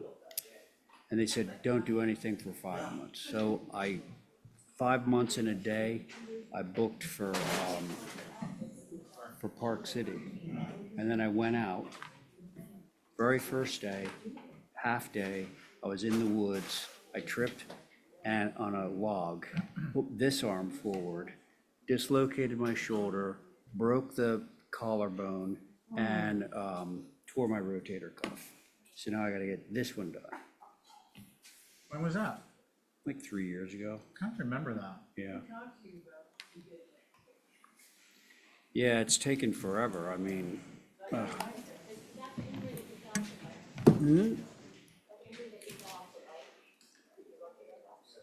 No, no. That was his different. face. So, okay, so this one I got fixed, but now this one is in line to get fixed, so. Didn't you jam up your face on that one, I thought? On the bike. Yeah, I thought so. That was really bad. Yeah. I didn't know my name. You know, they found me Yeah. on the side of the road and I didn't know where I was or who I was. What do you mean? Make that yourself? Okay. What are you talking about? All right, guys. We got 4, 5, 10, 11, 12, 13. Oh, you counting to the end? 14, and we get to go home. Woo, whoosh. All Now, right, did you let's count to the end, including the couple of new business things Yeah. there? Okay, you got them all. I don't even have to, I don't even have to limit. We'll members do it. to 15 seconds. We'll do it. Okay, let's see, we are on to 6B, Marble. Can make the, do we need a, yeah, because we approved the agenda. Motion to modify the agenda to indicate 6B. Marble Way. Versus A. So moved. Thank you. All in favor, say aye at the Aye. table. Aye at the table. Carries unanimously. And on reflection, I don't think we need to ratify that next week. We just dealt with it. It was, what is it, like emergency business? Yes, you know? not anticipated by the chair no- within 48 hours. We're good to go. Okay, good evening. Good How you doing, evening. Chris? How are you? I'm great. How are you? Good. All right, you got the floor. All right. I'll make this pretty quick to move everything along. So the reason this was held for minor revisions was the minor architectural revision, which was changing the side porches from gables to sheds. And that was the only thing asked from the architectural perspective. I think the biggest, the change, the request for additional more information was what we were actually going to end up building in regards to the site plan. When we originally submitted, there was just a little quick refresher, which was they were going for basically a duplex and a apartment garage through special permit, which basically was taken. They took out, they amended that, and so they're not going forward with that. So the request was to look for what proper parking was going to be, and then some of the comments from the neighbors as far as screening was concerned. So, from the architectural perspective, I think everyone was happy with it besides that one comment. So we did make that change on the plan. And I think probably the focus is more on what we did on the site plan. We obviously reduced the parking by 40%. When we added green space, not only to the rear, but we actually moved the dwelling back it ended up being an additional 7 feet in total off of the front property line as well. And then added additional fill-in screening. So I'm sorry for Lindsay's better at this, but I think he's on a plane. So let me just make sure I have this correct. So he added 19 cryptomeria, 14 Leland cypress, and then 4 arborvitae green giants into the screening onto the front property as well to help with that, just basically that fill-in on the screening itself. And that's pretty much it. So that's. Okay, thank you. Thank you. So your board is myself, Ray, Abby, Angus, and Joe, and who'd like to begin? Yeah, please, Abby. Okay. I have a little trouble with, if we make, my real problem is the landscaping. But to talk about the architecture, I also have to talk about the landscaping, because if we were to change the architecture, it might affect the landscaping. So it fits pretty snug on the site. I appreciate moving it back. I do not know what structural turf is. I don't think I'm going to like it. If those are Leyland, the evergreens, so the Leyland cypress grows so wide and they're so, the roots don't go down. I mean, so my analogy is if you're driving down 195 and you have a beauty strip so you don't see the mall, I don't think that really reflects the neighborhood landscaping, the streetscape, how it's kind of woodsy over there. So having a row of evergreens, it doesn't really reflect what is there right now. So it's not very naturalistic. So I'd like to see, I'm sort of working with those things together. But as far as the architecture is concerned, I think it's a little tight for the site. So if that could be a little not so wide, I think it would sit better. So those are my thoughts. Thank you. Thanks, Abby. Ray? I'm going to hold because my concern, I want to hear what other people have to say because my concern was, well, I would have liked to have the dormers pulled in. And it doesn't look like that's impossible to do, but can you go to somebody else? Yeah, let's see, Angus? Sure. So I appreciate the gable pit roof going to a shed.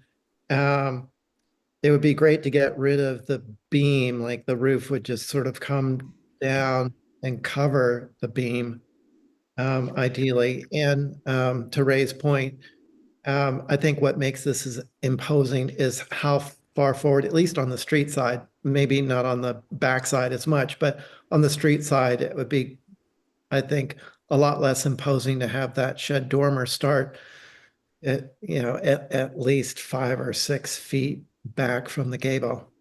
That's all. Thanks. Okay, thanks. Joe? Oops. I appreciate the changes to those gable roofs, and I think that Angus is spot on with his comments. It actually would be articulated like the front porches, where you just see the beam, rather than the stacked fascia board and the beam. And I would support the shed dormer starting back further from the gable end. It's a long ridge line, and the dormer is extensive. I don't think breaking the dormer up is gonna be the solution, but I think having it start back from the front gable makes some sense. I was also just looking at the trim details on this. There's the rake, which I'm assuming is slightly forward of the gable. I mean, there's just a little bit of a build out, and there's an extra piece of trim there. I think that's okay on the gables, but on the shed dormers, it feels a little bit peculiar. I will note, though, that looking back at your application, it looks like all the trim is natural to weather. The sash is black and the roof is black, so it's subdued for sure. And those are my comments. I think they're minor. Okay, thank you. Let's see, we got Abby, Angus, Ray? Okay, so just for what it's worth, I mentioned this the last time. I would love to see the dormers pulled in on either side because it really just feels very inflated. The dormers feel inflated. I'd leave all the windows just where they are and just pull those cheeks in a bit. I'm not sure it needs to go 5 or 6 feet, as Angus had indicated, but like, I'm not sure it's even 3 feet now, to tell you the truth. It's 3 now, right? Oh, yeah, it's exactly 3. Okay, well, like 4 feet would make me feel better. Thank you, Chris. And we could do that. That's not going to affect the, it will work It looks in like the the plan. bedrooms still have room. Yeah, for sure. Yeah, we could probably do, I wouldn't, not that it matters, I wouldn't want to go more than 5 if possible, but I'm just going to get some little bit of headroom. But other than that, Okay. not a problem. Thank you Thanks, so Chris. much. So, who's left? I guess just me. Yeah, if you're gonna pull those dormers in, great. If you're gonna go 5, better, at least 4. And drop the fascia on the cheek side of the shed roofs on the porch. Do we have maybe an Exhibit A motion, or? Mr. Chair. Oh, I'm sorry, Tori, That's okay. please, go ahead. Victoria Ewing, 5 Marble Way. Just wanted to comment on behalf of the neighborhood and a few others. We appreciate, and we've been communicating with the applicant and the applicant's representative with the changes, the reduction in parking, the pulling it off the road. We wanted to confirm that there would be either fences and/or vegetation in between the lots to also soften the level of development on the 6 lots that are proposed. And then the only concern we had, which the applicant or the owner himself, as Chris mentioned, is traveling right now and was not able to have a conversation about yet, was a lot of the, I know he's planning to reuse on this particular lot. There's an existing 5-in-1 fence that he's planning to remove, use the existing arborvitaes, I think they are, they're large. Correct. Greenery, and then he wants to fill it in. Most on this plan are half in the road, half on the site. We had a brief conversation at the last meeting about the fact that if the road ever were to be, it's a private road, but if it ever were to be developed further or opened up, you know, what in essence would happen with the vegetation proposed on these plans, being that half of it is on the street versus on the lot. And I think that's everything our concerns are right now. Thanks, Yep. Tori. That just made me think of something too, is I think it'd be beneficial, Chris, let's continue, throw the sheet in, especially with minor modifications or major modifications, showing the streetscape, the street view of the dwellings along the front, nothing to do with the landscaping, but actually the structures themselves. I think that would be beneficial to have. And does anyone have comments on, we did talk about the landscaping as a condition of approval. If I could, Mr. Chair, I had one more comment that I forgot. If he's proposing privet, which I don't think he is, a lot of the neighbors just wanted to point out that the deer do eat them, you know, halfway up. So if they were to be what the primary planting is, we would still not have the vegetation that we're hoping to see in the future. Okay, yeah, no, I don't see any privet. Yep, okay, great. Does anyone else have any comments or concerns? Okay, what do we want to do? Exhibit A? Yeah. And And I would make that motion, but I want to get clear on, we're talking, well, the dormers would come in a foot on each side. But then was the other comment about dropping down the roof such that it covered up the beam on the porch? Is that where, was that the second comment? Oh, I was thinking just the fascia on those side porch, on the cheeks gets removed. Because otherwise you've got to drop all of them, right? The porch roofs. And the one on the, oh, no, let me go back.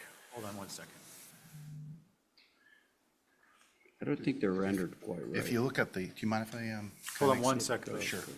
So on the north, it seems, the north new, it seems like that covered porch to me is appropriate. What is problematic is if you look to the left and the right, you see the porch roofs with the cheek have an extra fascia element, which I think could just be removed. And yeah, well, yeah, that roof element would have to drop down. That's an odd detail. Chris, It's a box soffit. It doesn't. may I? Yeah, please. I got a feeling that the porches are rendered incorrectly.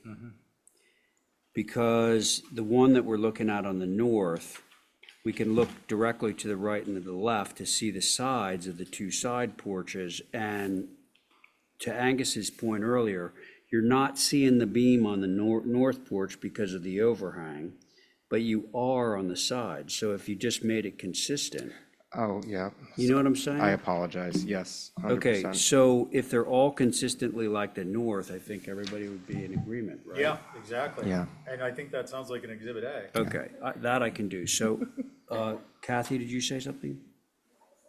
Oh, Support, that was I a can- laughter of support. okay, I'm gonna make that motion.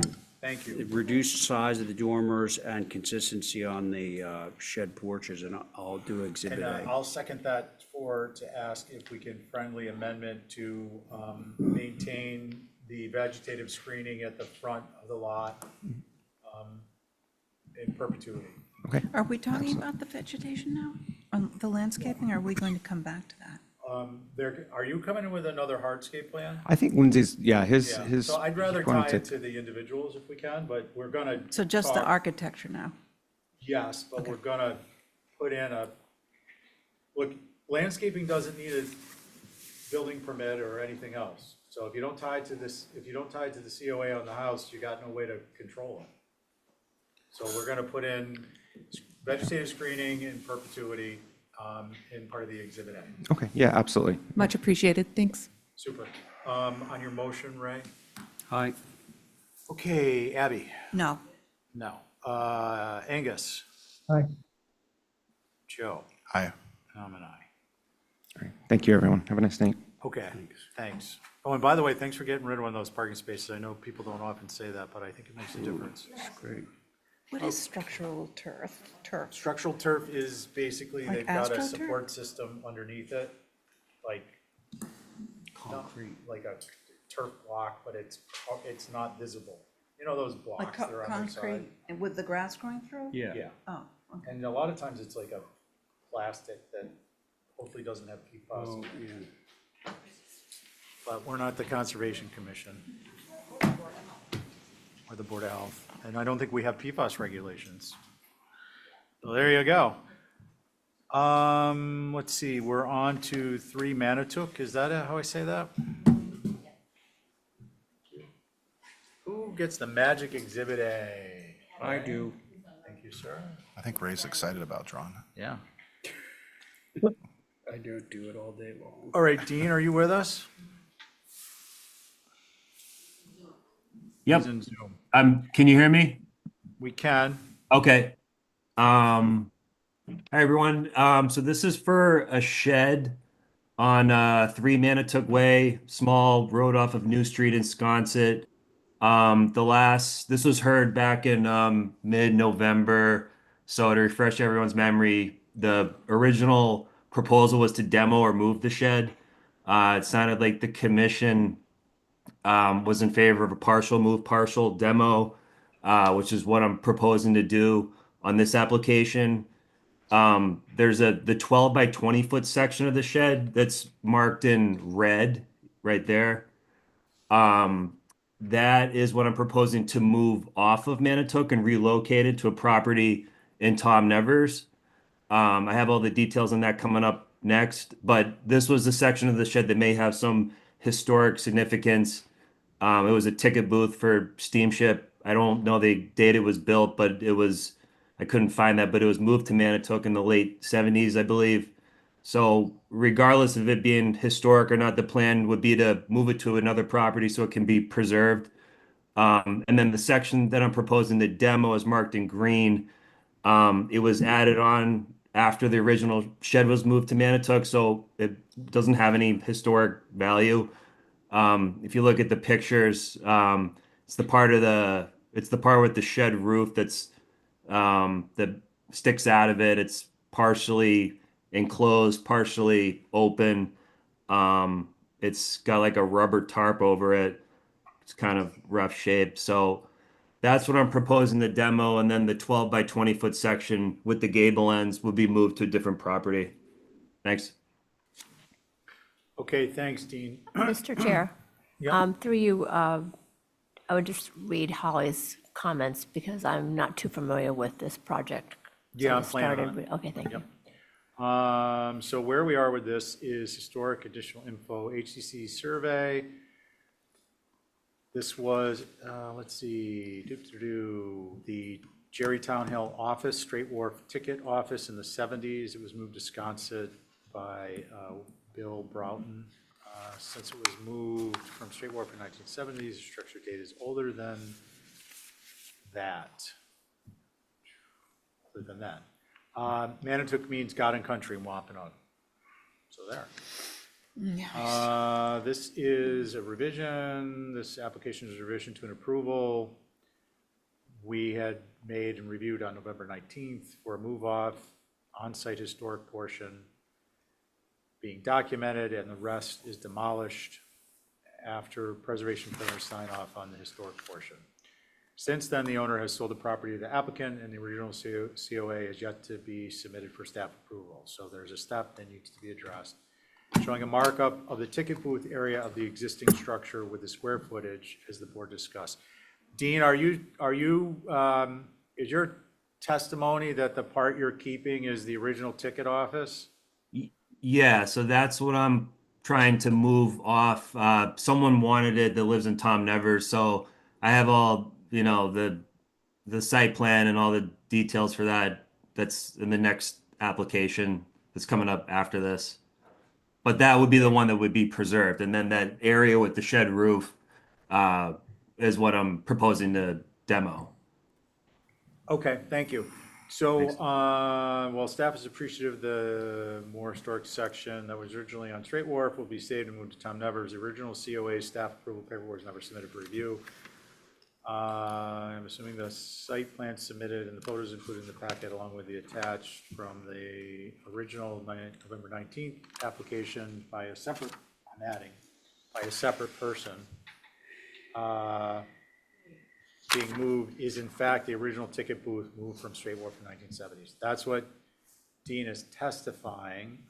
Should the board be so inclined to approve the move off, I recommend for the attached photos to be included in the approval.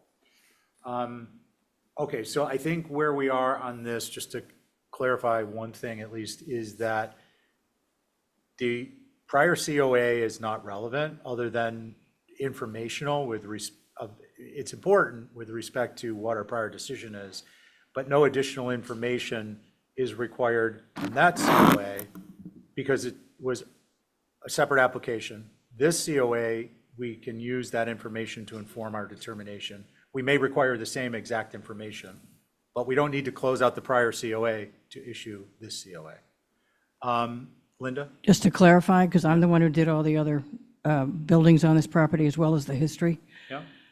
You already have an approval to remove that rear section. It's in the staff approval because I have to go in and actually cross it off the plan. But there is already an approval by this board to get rid of that back lean-to section, which was not part of the original structure. So what is before you now is simply they want to get it off the property and move it over to Cornwall and Tom Nevers. But the rear has already been approved to be removed. So now it's the move off that's different. Thank you, Linda. If that's going to be the case, then the original COA needs to be completed, as Holly indicates, which is the original COA has yet to be submitted for staff approval, showing a markup of the ticket booth area of the existing structure with square footage as the board discussed.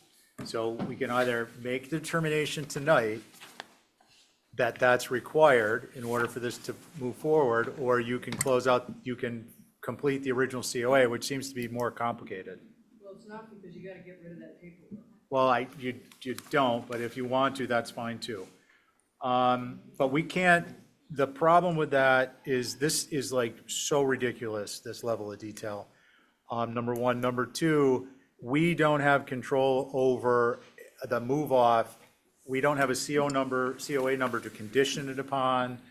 I don't feel comfortable saying this can move off if a COA we don't have reference information for is completed. So I would rather just make it one decision here tonight. If we decide to move forward with this in a way that is consistent with our prior approval, so it's in one little package under the COA. So what normally happens in that case is I would go in and I would vacate the original approval, so there is a paper trail. And then you just do it all under this one, and Yeah. that would take care of the first one. Yeah, I'm treating the other COAs separate as long as we cross our Ts and dot our Is on this. Because we don't want to leave it hanging. Okay, well, now that we got that part out of the way, is there anything from Sconset? Is Rob with us? No, Rob Benchley. Benchley. I think, No, I think Mr. we can Chair. make a motion to approve Yeah, I this. just wanted to Yeah. make sure if there was anyone else. Doesn't look like he's Okay. here. Mr. Chair, the notation says, move off site, move off on-site historic portion documented, and the rest is demolished after the preservation planner signed it off. Yeah, so what we would be doing is, if I may, and somebody, if you think I'm missing something, please let me know, is it would be a move off of the historic portion, subject to do a markup of the ticket booth area of the existing structure with the square footage being clarified in the application materials, signed off by the preservation planner. The remainder approved to be demolished. We're not going to vacate anything. It's got nothing to do with us. So that would be the motion if we were going to move forward with this. I believe that's correct. I'm I'll happy make to that motion. Oh, Angus? Yes, I'm happy to make that motion. Okay. Are you good with that? Yes. Okay. So let's see, it's Angus, Connie. Val's not here, and Joe. Wait, I'm sorry, I'm jumping ahead. I'm way off here. it's you, me. Yeah, I went down to Angus. underneath the ones we did for Val. It's me, Abby, Angus, Carrie's not here, Joe, Joe. and Ray. Okay, Abby, does anyone have anything they'd like to add to this very lengthy discussion? No, Abby, on your motion? aye. Angus? Aye. On your motion? Sorry about that. Joe? Aye. Did I say aye? Aye. Yes. Let's see, Ray? Well, not thinking I was on it, I didn't pay attention, so You wanna just I'm just going to abstain. Okay. Not thinking I was on it. I didn't pay attention either. No, I'm just teasing, of course. I'm an aye. And if we need help with that motion, please seek me out. I'll help you figure out details. Okay. 3 Cornwall, this is the location of the Straight Wharf Ticket Office shed move, correct, Dean? Correct. Yeah, so this was, it was advertised for a while and I found this is the person that wants it. So it'd be going to 3 Cornwall Street in Tom Nevers. And Okay. I got like a pretty basic site plan that shows where it would be located. Okay, and will you comment as to which gable end is facing Cornwall? Is it the gable end with the 2 double hung windows and the outboard chimney, or is it the other gable end without any fenestration? The one with the 2 double hung windows and chimney. 2 double hung. Okay, that's. There wasn't a lot of wiggle room on the property. They have a septic system that's located. It's basically taken up the left side of the property if you're looking at it from the road. Okay. So the gable end facing Cornwall Street is the gable end with the 2 double hung windows and the outboard chimney. Correct. We got nothing from Rob. He's not here. We have no abutters. Do we have? You have a motion. Well, wait 1 second. I'm sorry. We've got me, Ray, Angus. No. It's a new application to track, so the same board. Abby, you were making a motion? Yes, I'll make that motion to On your approve. motion? I'm an aye. Let's see, Ray? Aye. Angus? Aye. Joe? Aye. And I'm an aye. Okay. That carries. Now we are on to, I just crossed. 6 Hampshire. Hampshire, thank you. Do we have Paul here? Rob, Rob, it's you. hit the mic, my friends. How many Robs are there? Good evening. Your board is myself, Ray, Angus, Connie, and Joe. And this is for a roof lock. And when you see the information up there, go ahead and, oh, I remember this. Yeah. Okay. Let's see. Bear with me a second. So this we had held for some revisions and a view, or at least an informal view. Is there anything you want to add to the drawings, Rob? Excuse me, can you speak up? I can hardly. Is there anything you'd like to add to the drawings? What I was told Comments? is that he complied by reducing the mass of the roof walk so that it was more in line with a third and a third and a third. Okay. Anything else? No, they like to keep the skirting because it's more consistent with the skirting in the rest of the buildings, or in the, not the rest, but the other buildings in the neighborhood. Okay. All right, thank you. Who'd like to go? I can. Ray. Thank you. So, Rob, you weren't here, but I had some pretty serious objections to this. And as I look at it, oh, I'm sorry, Rob. Here, hold on. How about this? That's better. Better? Yeah, sorry. I think that my objections are really mainly that the building itself is so atypical. You know, I mean, we allow roof walks on a lot of different structures, and we don't necessarily adhere to the rules that were created probably 15 years ago about roof walks and two-story buildings and all that. I'd like to hear what the rest of the board says. I appreciate the fact that the roof walk was reduced. I think it's a roof walk on top of a building that's already kind of, you know, I think we can all agree is rather strange in its massing. And I also wonder about the, you know, the visibility. I see a lot of photos of precedents. Oh, there's my building, yeah. Okay, that's all I have to say for now, Mr. Chair. Thank you. Let's see, Joe? Yeah, well, it's a peculiar roof walk on a peculiar building. And that's probably in your favor. The revised, I just want to look at the before and after here. Definitely appreciate the revised proportions. I think that the detail of the skirting is, and the detailing of the way the roof walk is drawn needs to be revised, because usually the railing posts align with the support posts, and in this, they're outside of it. They go out beyond it. And the skirt is, you usually see those posts come through, and then the skirt is sort of inset from that, just to represent how that would be constructed. It feels a bit tall to me, but I'm going to assume that this is a 36-inch rail.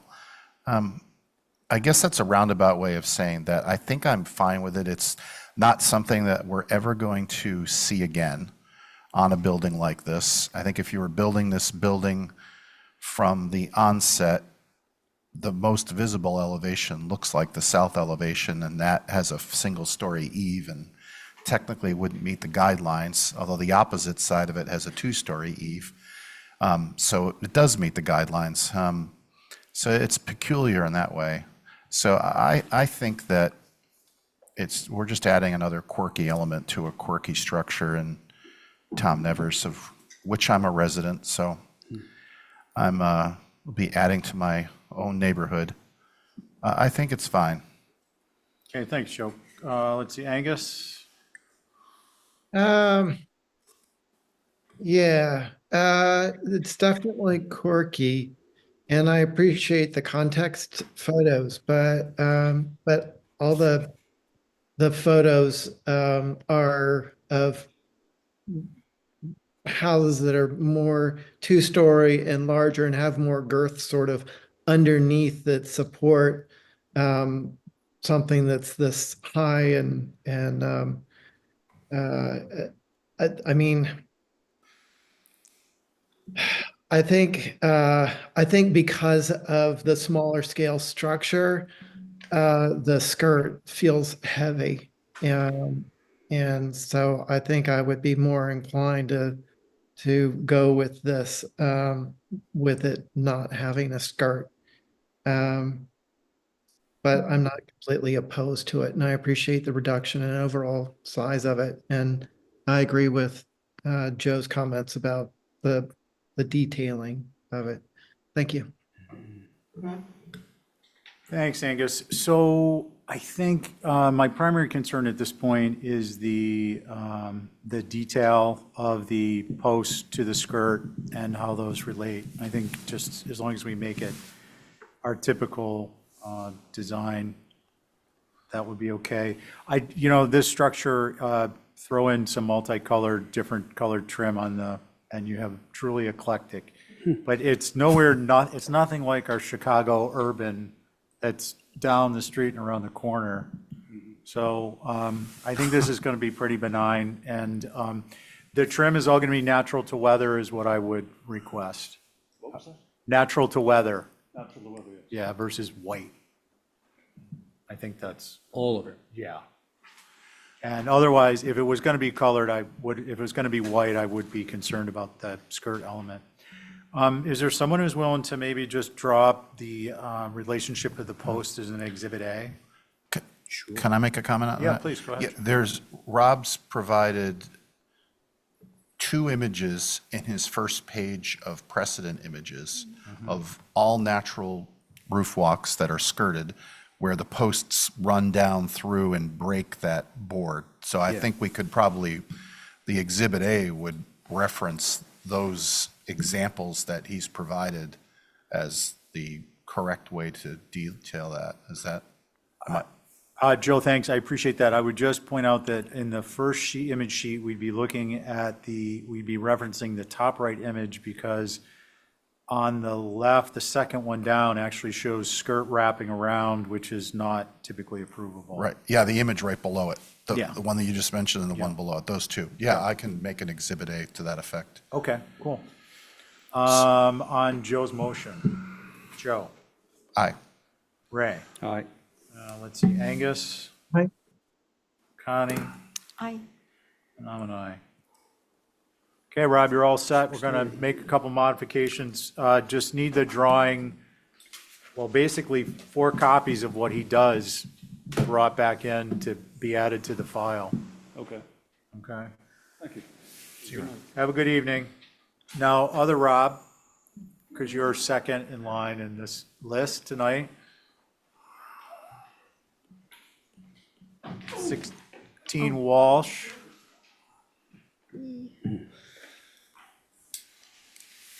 Your dwelling.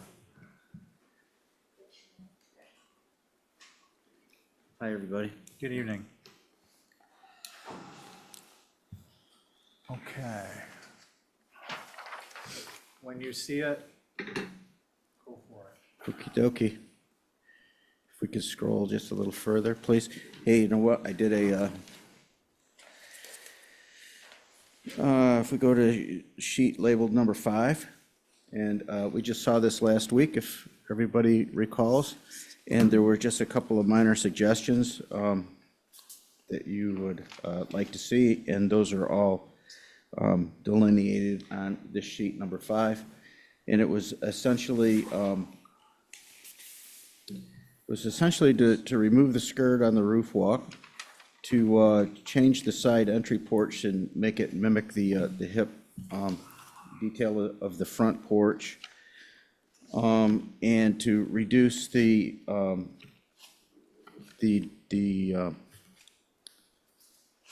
loft dormer a little bit, which when I took the skirt off of the roof walk, they'd easily drop that. It was easy to drop down the rafters from the ridge, which reduced the windows and so forth on that. And those, I believe, were, oh, and I reduced the height by a foot. I took it from 34.4 to 33.4. And those were, I believe, the changes. Okay, any questions for Rob? No. Okay, so preservation plan or comments, infill in Brant Point. Let's see, there's a survey circa 1960s. I believe where the new survey work group is replacing that survey. I'll get some clarification from Holly for future reference. Flood zone is the 87, and let's see, what does that say? Fermat map. Do we have the Fermat map and elevation certificate, Rob? I have the surveyor's Okay. stamped. For future reference, we're Plan. gonna want that turned in at the beginning. At least the format, which you can print from the FEMA website. Okay. Just so you know. Okay. It's No, been got it. a topic of discussion tonight. Let's see, there was, Holly mentioned previously request the streetscape and again, the elevation certificate and format map. Let's see. Okay, and that's the minutes. Mr. Chair, Mickey Rowland. Kathy? Yep. Well, first, do we have any abutters? No. Okay, Mickey? Yes, so our only comment about this one is that it looks like the shingle line has been dropped down a little bit lower than you'd normally place it. And I think that that actually makes the building look a little bit taller. So I would suggest the shingle line go up maybe a foot or so to just to the normal place that you'd expect it. That's it. Okay, thank you, appreciate it. Let's see, who would like to begin? It's myself, Angus, Connie, and Abby, and Joe for reference is Joe sitting on it too. Anyone? Just orienting myself, the front door is on Walsh, East Lincoln. East Lincoln. Yeah. And so the long side is along Walsh. No, we're at this is the property that was split in two. Yeah. Okay, so there's an empty lot on the corner of Walsh and East Oh, you're Lincoln. one in. Yeah, we're the inside lot. Right, okay, very nice. So I just wanted to orient myself. Okay, do you want to orient yourself towards your Well, concerns? I think, given the FEMA, the height of what you have to put it at, is that about 4 feet? About 4 feet from the existing grade, yeah. So if, without that, it would be about 29 feet? Yeah, a little less than 29, I believe, yeah. Yeah. I have nothing to say about the architecture. I think it's fine. If the height could come down a little bit, I think that would be great. Thank you. Okay, thank you, Abby. Let's see, Connie? Yeah, I appreciate the changes that were made, and I don't have any concerns. Thank you. Angus? I share Abby's comments and Mickey's about the shingle line. Okay, and let's see, Joe? Yeah, I have nothing to add, actually.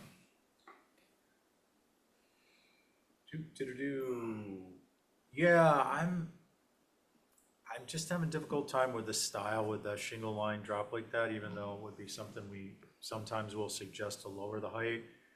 I think it would be appropriate on the connector on the west elevation, but on the north elevation, I don't think it's appropriate.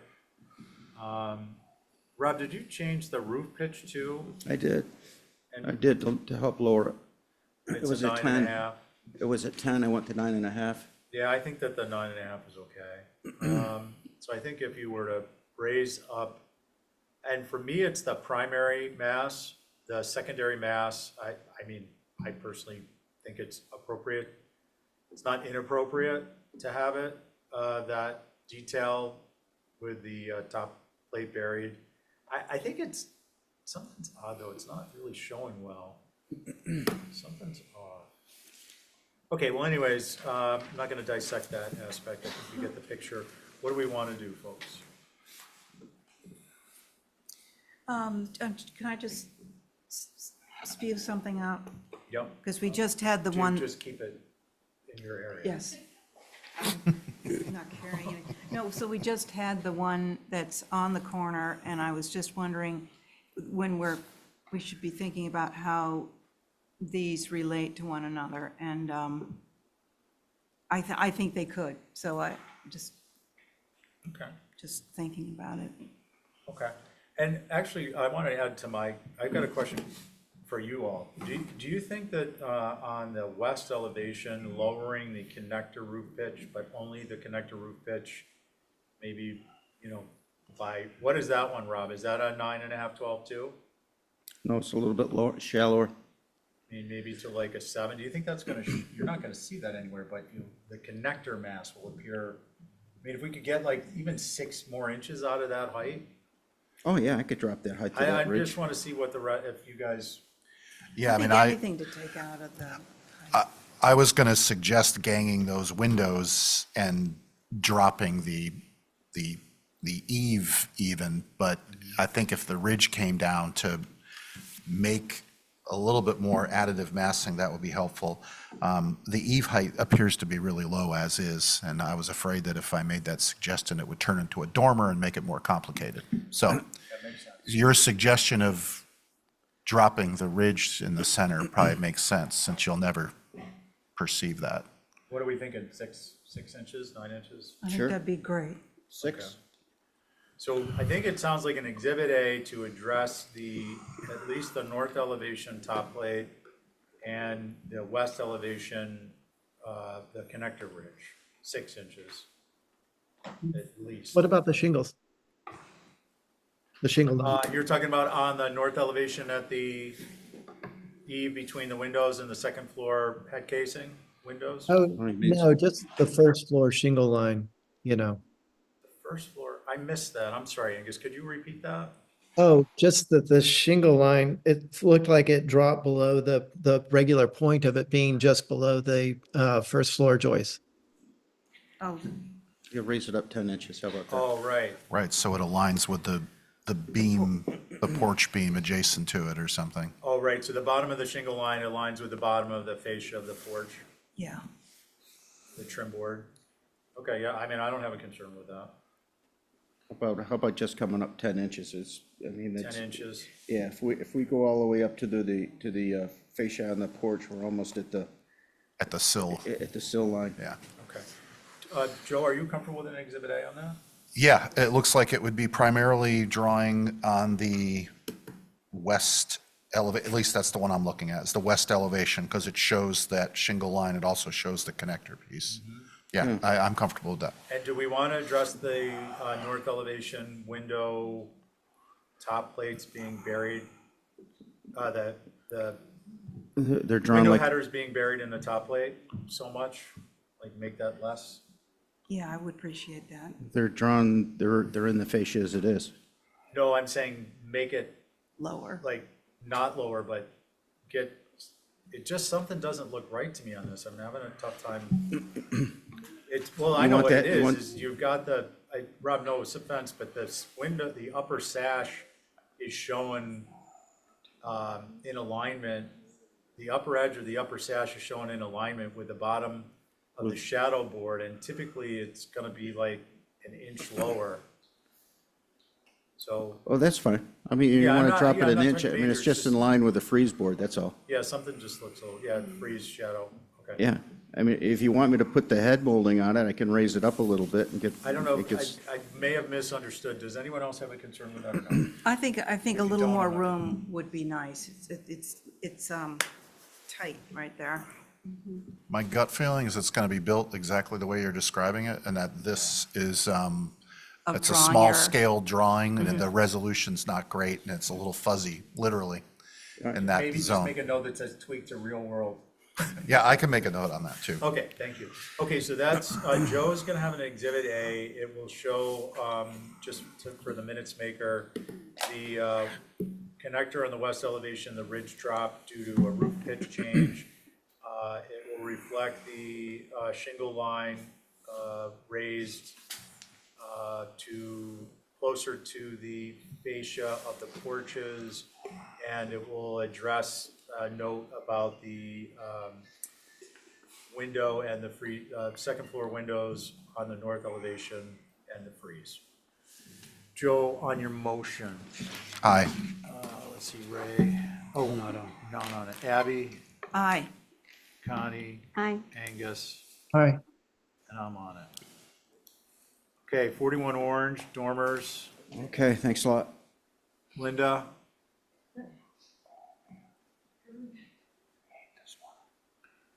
All right, everybody be on your best behavior, please.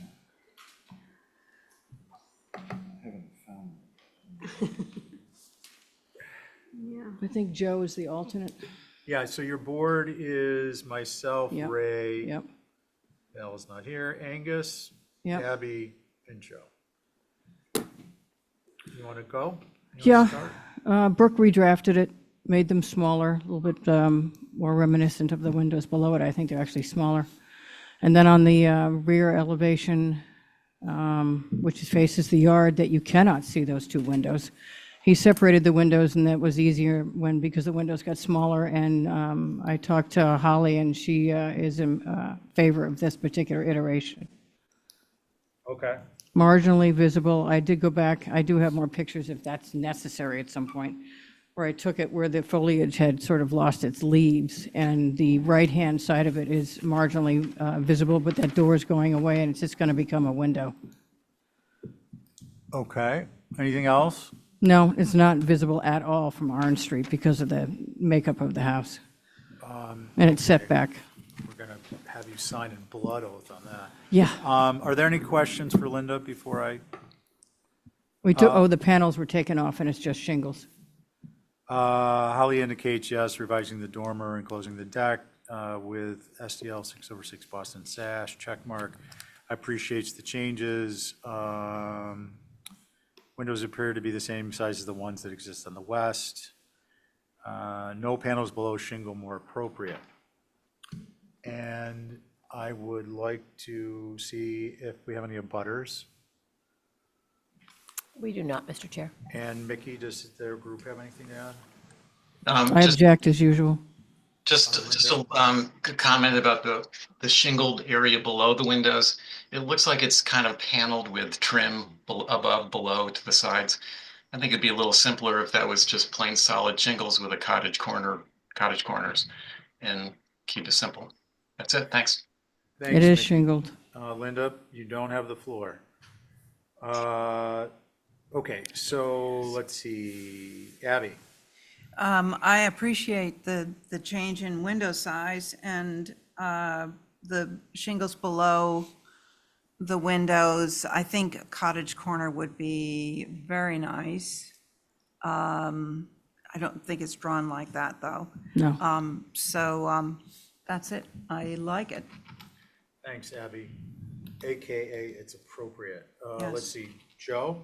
I agree with Mickey's comments, and I mean, overall, I think it's a unusual element. I don't think that's really much up for debate, but there's a lot of quirky elements that happen around town, and due to lack of visibility, I'm okay with it. Okay, thanks. Let's see, Connie? Oh, did I skip one? Yes, I did. It's Angus and you. It's and- Ray's next. So Mickey is right. I think you're aware of that, Linda. Even though it says that it's shingled, it's rendered like as if it was a giant panel. So it's already been said, but that should all, underneath of the sills of those windows should just be shingle with Right. cottage corner. Yep. That's it. And I'm good. I can Angus? correct that. I would say the same thing. I agree with everybody else about the cottage corners and shingle underneath the skirt. I'd still, at one point I threw out the hip and I don't think anyone else was on board, but that profile, it's just, there's like a heavy head casing and then some other trim board. It's like, I think it would want to be treated the same way as below the window, above the window, that above the head casing, there wouldn't be three lines there. There would just be the two of the head casing and shingle above. Are you saying no eave? You have to have an eave. There are He's two saying- lines. I think Guys, hold on a he's, sec. I think he's just saying that it's too heavy and he would prefer a shingle line breakup in there. If you can see it, I'd say yeah. Okay, well, Angus made a comment. Let's not go back and forth, please. So, yeah, I agree. I just want to clarify, skirt under the sill. Yep. Shingles with woven corners. And I'm not adverse to the idea of having that. I'm a little, I guess I am a little concerned about making the head casing a little shorter because I think it's going to throw off the proportion of Windows. the structural mullions. Mm-hmm. And I think that given the limited visibility through the privet, it'll be okay. Okay. Okay, what do we want to do, folks? I can make a motion. Ray, please. My motion would be simply to change the drawings to show cottage corner shingle underneath the sill Yep. of the windows, and that's it. Okay, and that is going to be an Exhibit A Yeah. on your motion? All right. Angus? Right. Abby? aye. Joe? Aye. I'm an aye. Thank you. Thank you, everyone. Okay. Cooking with gas, 75 Pacamo. Matt? How are you? Good evening. Good evening.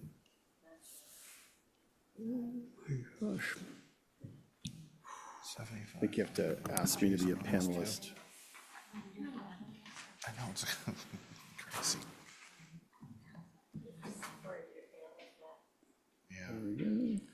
Matt, while we're getting ready, your board is myself, Val is not present, Abby, Angus, Joe, and Connie.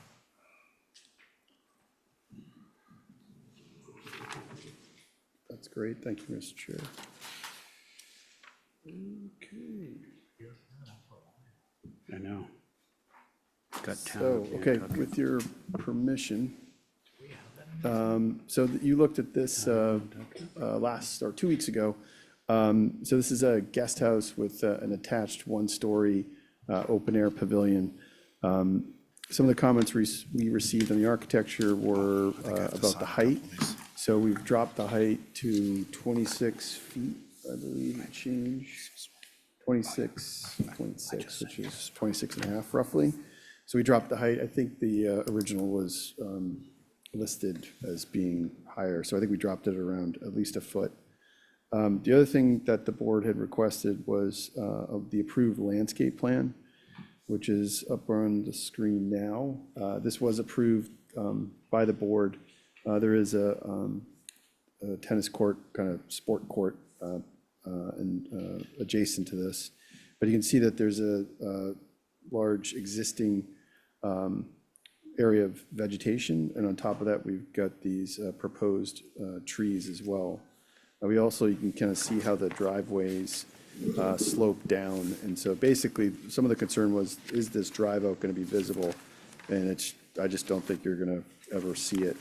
We've also got the actual planting plan, which is up on the screen, just to show you the level of the density of the vegetation that's proposed around the drive out. You'll also notice that there is a secondary retaining wall. So the retaining actually steps down. So this isn't such a severe drop. So it's a combination of the grading. You kind of see the grading lines as the dashed orange lines. So it kind of gently slopes down. So it drops the elevation by about 2 feet there, and just minimizing the drive out. So in architectural drawings, it looks a bit more severe. But I feel like the visibility of this drive out, you're never going to be able to see it. So, and then again, we just had these, this is actually a version prior to the reduction in height.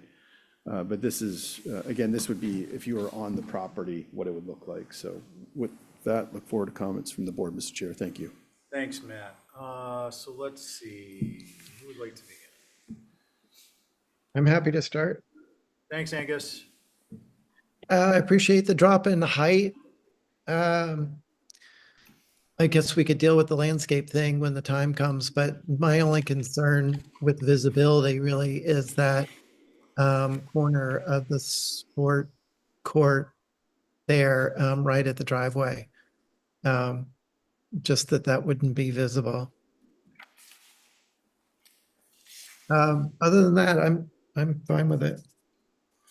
Okay, thanks. Let's see, Joe? Sorry, I was doing Exhibit A there.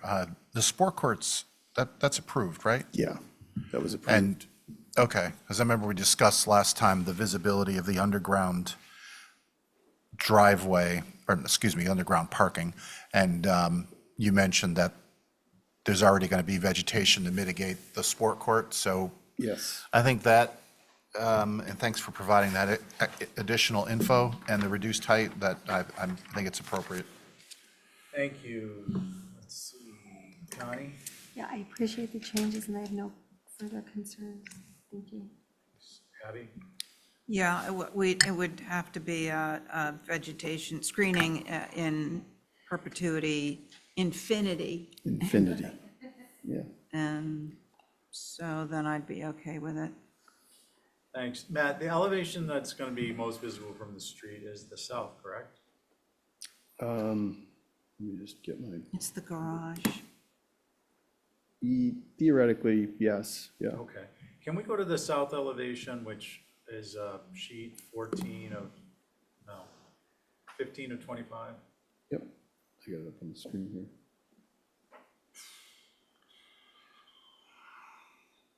Push it up there. Yep. So just focusing on this, can we zoom in on this lower left? Maybe just a little bit, yeah, right there. So Matt, this flare, to me, it accentuates the second floor, and I think it just makes it, in the rendering, it's not as evident, but it's there. I think it makes the structure look taller, because it makes the first floor look disproportionately shorter, because you've got that roof element on it. And I don't know, can you break the porch back so you can maybe raise that up a little bit and wrap it? Or is there something you can do to address the proportion of that flare being so low? Yeah, I mean, I think actually what you just suggested would certainly work. If we took on the south elevation, if we push that post and cheek, if you will, in by 6 inches, and then we could elevate that swale so that, I think that actually achieves two things. One is by pushing the cheek back by 6 inches, it gives the primary massing the ability to represent itself. And then secondarily, it allows for kind of a cleaner transition when the swale turns the corner. But we're happy to do both those things. Okay. That's just my thoughts. I don't know if anybody resonates on that. Yeah. I agree. Okay. Can we maybe get an Exhibit A motion from, who would like to draw that? I can draw it. You good with it? Yes. Okay.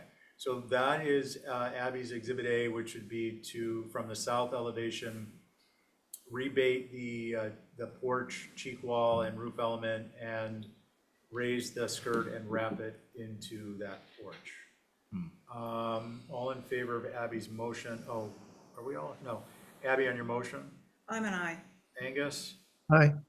Joe? Aye. Connie? Aye. I'm an aye. Okay. We're almost Thank about you. ready to turn the page here. Turn the page. Joe, do you mind doing the Exhibit A with the swale? The drawing. I was going to give it to you to begin with. Yeah, I was listening out of my left ear. Yes, yeah, I can draw it. Thank you. Just for future reference, which is the better ear? The left one, I guess. Okay, we're gonna go to 36 Tennessee. Good evening, Matt. Evening. Your board is myself, Abby, Angus, and Joe. Val is not here. You're okay to proceed? Yes. I am. Okay, just want to double check. Why don't you go ahead? All right, thank you, Mr. Chair. So you've seen this once before. There were some great comments that the board had given me, and we've taken those and I think and integrated them and I think it's been pretty successful. I did want to point out just a couple things in terms of the site itself. The access to this property is, while there is a paper road that this structure technically fronts on, it is a paper road. And if you look at the GIS map and the satellite imagery, you can see that this property is accessed through a fairly long driveway.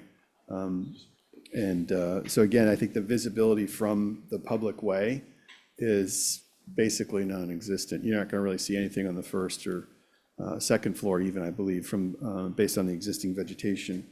And there are parcels in front of this that are not developed, and I don't believe there's any plan in the long term to develop them. So I guess the point is that the visibility from the public way is essentially non-existent. Having said that, we did try to design a structure that was conducive to the Nantucket vernacular. I know there's a lot of varying styles out there, but we've adjusted the height. We did actually have it slightly higher than was allowed by the VR zoning district, but we did drop it, and so it is under 25 feet. And we actually made a number of adjustments to the floor plan. In the previous iteration, the intersecting gables and the secondary massing wasn't fully expressing itself. Essentially, a lot of the exterior walls on the west and east elevations were coplanar. And so that some of the feedback that the board had given us was that it had a kind of a blocky appearance to it. So in a number of different areas, we've made some adjustments so that the massing basically tells an additive, a story or a history of additive massing, even though it's the new structure. Most of that was done by, again, mostly footprint changes and plate height changes. So just focusing on the south elevation, which is the facade of the structure. Again, it's accessible from a very long driveway, but once you're on the property, just kind of point through some of the changes we've made. You can see that we've actually adjusted plate heights, footprint dimensions in a way where the primary mass actually has roofline breaks. On this previous iteration of the south elevation, that roofline was coplanar, and we created breaks, which I think are helpful. They're subtle, but they certainly help. Secondarily, we've adjusted footprints where we've reduced certain secondary additive masses and then actually increased the footprint in a way so that these cross gables that are found in the east and west elevation represent themselves a bit more than they were previously. And so you can see it here in the east and west. So specifically, this secondary gable will create like a shadow line, so it basically looks, I think, more successful. We do have some perspectives that we pulled together here just to show you some of those impacts. Again, on the bottom left, that gable and intersecting gable were coplanar, and again, it was a great suggestion by the board to make some of those changes. So we've done that. You can also see it in the upper left, the primary mass and secondary masses. We also tried to add one-story massing where we could on the facade of the structure. Again, in terms of all the trim details, we tried to keep it fairly simple, not overly ornate, in line with the architectural context of Nantucket. And then one final detail, the deck on the rear, it's actually not cable rail. It's basically horizontal mahogany, but certainly open to suggestions on that, but it's just one point of clarification I wanted to make. So with that, look forward to comments from the board, Mr. Chair. Okay, thanks, Matt. Does anyone have any questions for Matt before we move forward? Okay, if you think of them, you can still ask him. So Holly's comments, our preservation planner, is that this is replacing, as we know, the circa 1938 colonial revival. So it's an infill within Old Nantucket, height 25.5, appreciates the revisions, creating a roof break and reducing the footprint to create additive massing. However, the east is more successful than the west. The change is an entirely additive massing as indicated with the building with Nantucket in mind. Not to forget, some commissioners had concerns with fenestrations. The renderings are very helpful in viewing from Paper Road, Oklahoma. It would be helpful to understand its potential visibility from Hither Creek. There is a lot of glazing on the north. Very well said. Echoes my own thoughts. Do we have comments from abutters? Or if not, Bruce? Sarah Alger has her hand raised. Okay, Sarah, good evening. Hi, thank you, Mr. Chair. I really appreciate the changes. I agree with many of Holly's comments. I just want to point out, for jurisdiction purposes, whether or not the road is a paper street or not isn't really relevant for purposes of the act. The act does give you jurisdiction over exterior features that are subject to view from a beach, a public way, but also a body of water. And so I'm concerned about views from the creek, as well as a street or way shown on a land court plan. And this is certainly a street or way shown on a land court plan. So you're fully within your jurisdiction to comment on the visibility of this structure from all sides. Thank you. Thanks, Sarah. We're looking for a commission counsel at some point. We're going to keep you in mind. Helpful, thank you. Let's see, Bruce? Is he here? Didn't pique his interest, okay. The board, I stated myself, Abby, Angus, and Joe. Who would like to begin? I have a question, actually.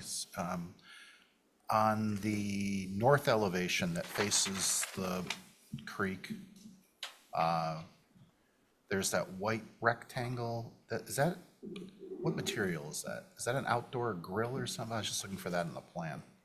Maybe it's just not, maybe my rendering's not, oh, interesting. Yeah, mine's patchy too. Oh, disregard my comment, but you'll see the big rectangular patch there. Yeah. Which, well, okay. So my second question is, where's all the nice renderings from the water side? We can certainly provide those, but we thought that the more visible elevation would be from if you were to go down the driveway. But we certainly can provide those. In the previous submission, we only had one perspective, which was the water side. And so, but we are happy to provide you with additional ones. We thought that these were the most relevant. Mr. Chair, I don't mind speaking. Matt, I think that, well, I appreciate how you looked at this, because I think what we mentioned last time is that it's a very constrained footprint and location. There's not a lot of wiggle room. And I feel like you've managed to achieve a breaking up of masses in a very tight footprint. And it's reflected, from the ground all the way up through the roof and adjusting all the plate heights and so forth. And I think that these views from the street are very telling, and I think are appropriate. There are a number of houses that have the gables with the sheds coming into them, and I think this reads like it could have unfolded over time from these elevations. The water side elevation feels a little more static, and I think that might be just because I'm looking at a 2D elevation and I'm not seeing it obliquely. So I think I'd want to be convinced that it reflects the character that the paper road side reflects. I mean, I know that there's single-story masses on the paper road side, and we don't have those single-story masses. There's that bracketed detail, which I think probably needs to be seen in 3D for me in order to be convinced that it feels appropriate, or if there's some way to illustrate visibility from the water, because we know that the vegetation can't be removed between the water and the house, and so that's going to be there in perpetuity without any effort. So I'd like to understand how it feels from the water side.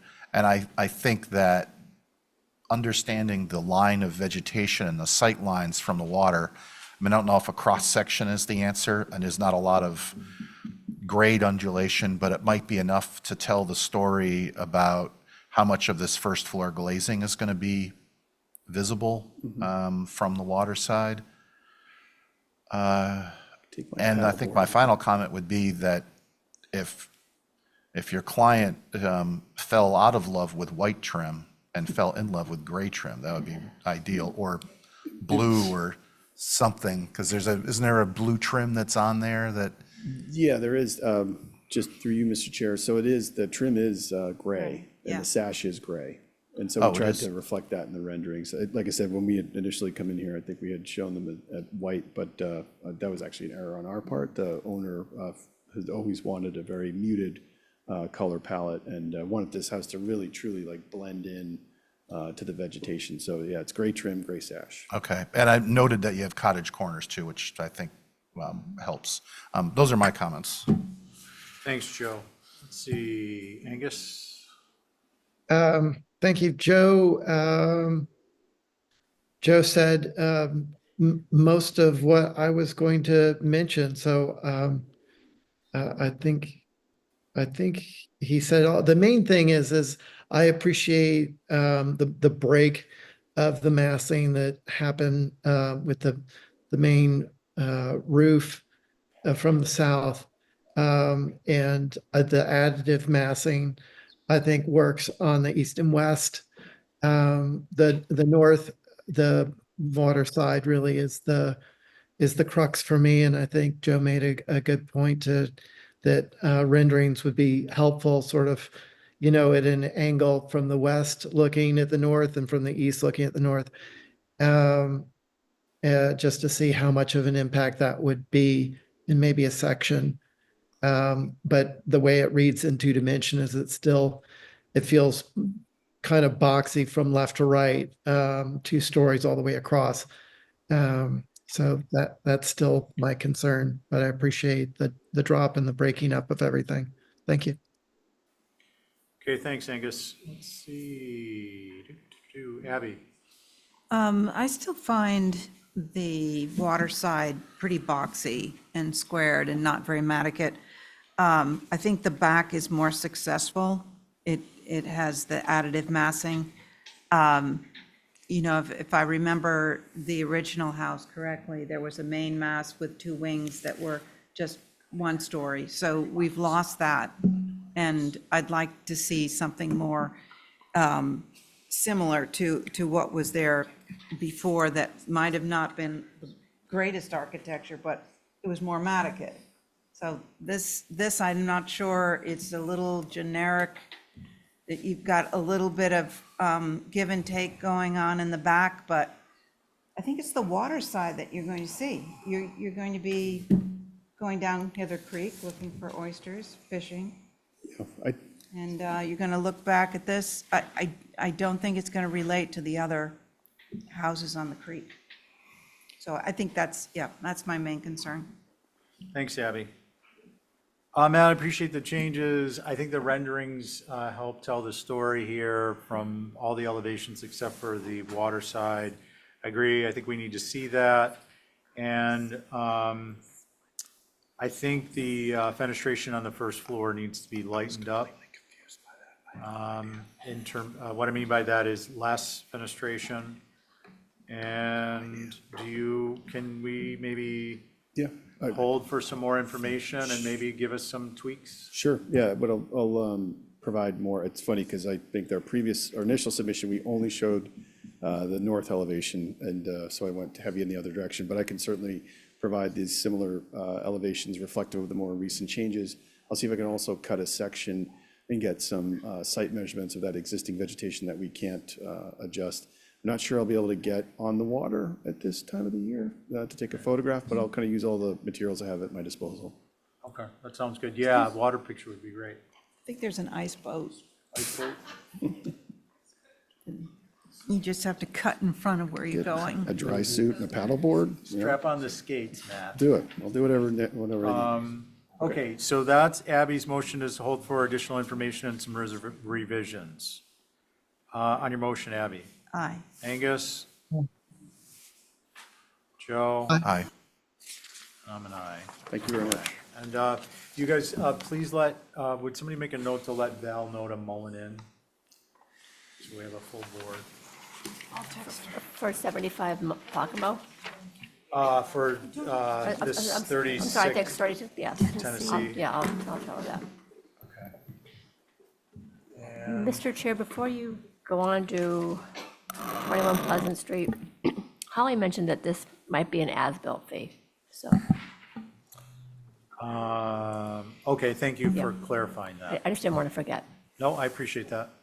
Good evening, Mr. Glidden. Good evening. How are we? Another beautiful night in Nantucket. Yeah. Yeah. Well, we're almost there. I think the drawings that we've submitted reflect the issues that the board had. The only one that I felt like was worth discussing was on the south and west, where the fences and the hedges are inside the board wants the hedges to be outside the fence. And that makes it impossible to trim or maintain the hedge, because you have to go on the neighbor's property to deal with the hedge. That seems a little odd to me, but. Okay. But that's, I think all the other changes are agreeable and are on the drawings. Okay, I'm gonna have a question for you. So one of the things we run into is when the hedge is on the inside, the structural aspects of the fence can't be maintained without ripping out the mature hedge, like the posts rot and stuff. So I think Val may have been thinking about that. I think mostly, she had brought it up, is the concern about the aesthetics and that being visible, that length of fence. But your point's taken, and we'll have some discussion as we work through the process. That's fine. Thanks. Let's see, so any questions? I just have one question. Abby? The photographs are the new drawings, do the new drawings reflect a new driveway, or are you redoing what the as-built? In adding the photographs to this submission, I realized that the last plan submitted showing the herringbone, that the actual driveway is already running bond. And that's one of the photos that you'll see tonight, if that's what you're referring to. This drawing, as requested by the board, references the running bond pattern on the driveway with a 5-foot soldier course, which was discussed at the last representation. But indeed, if you look at the photos beyond this, you will see that the existing driveway is running bond and the path to the door is running bond all the way to the street currently with just a single soldier course. Is that what you're talking about? No, it was actually the dimensions. Are the dimensions on the drawing the same as the as-built? The as-built is very large, and it looks like the drawing is. Can you zoom in on that, the driveway a little bit to see the dimension?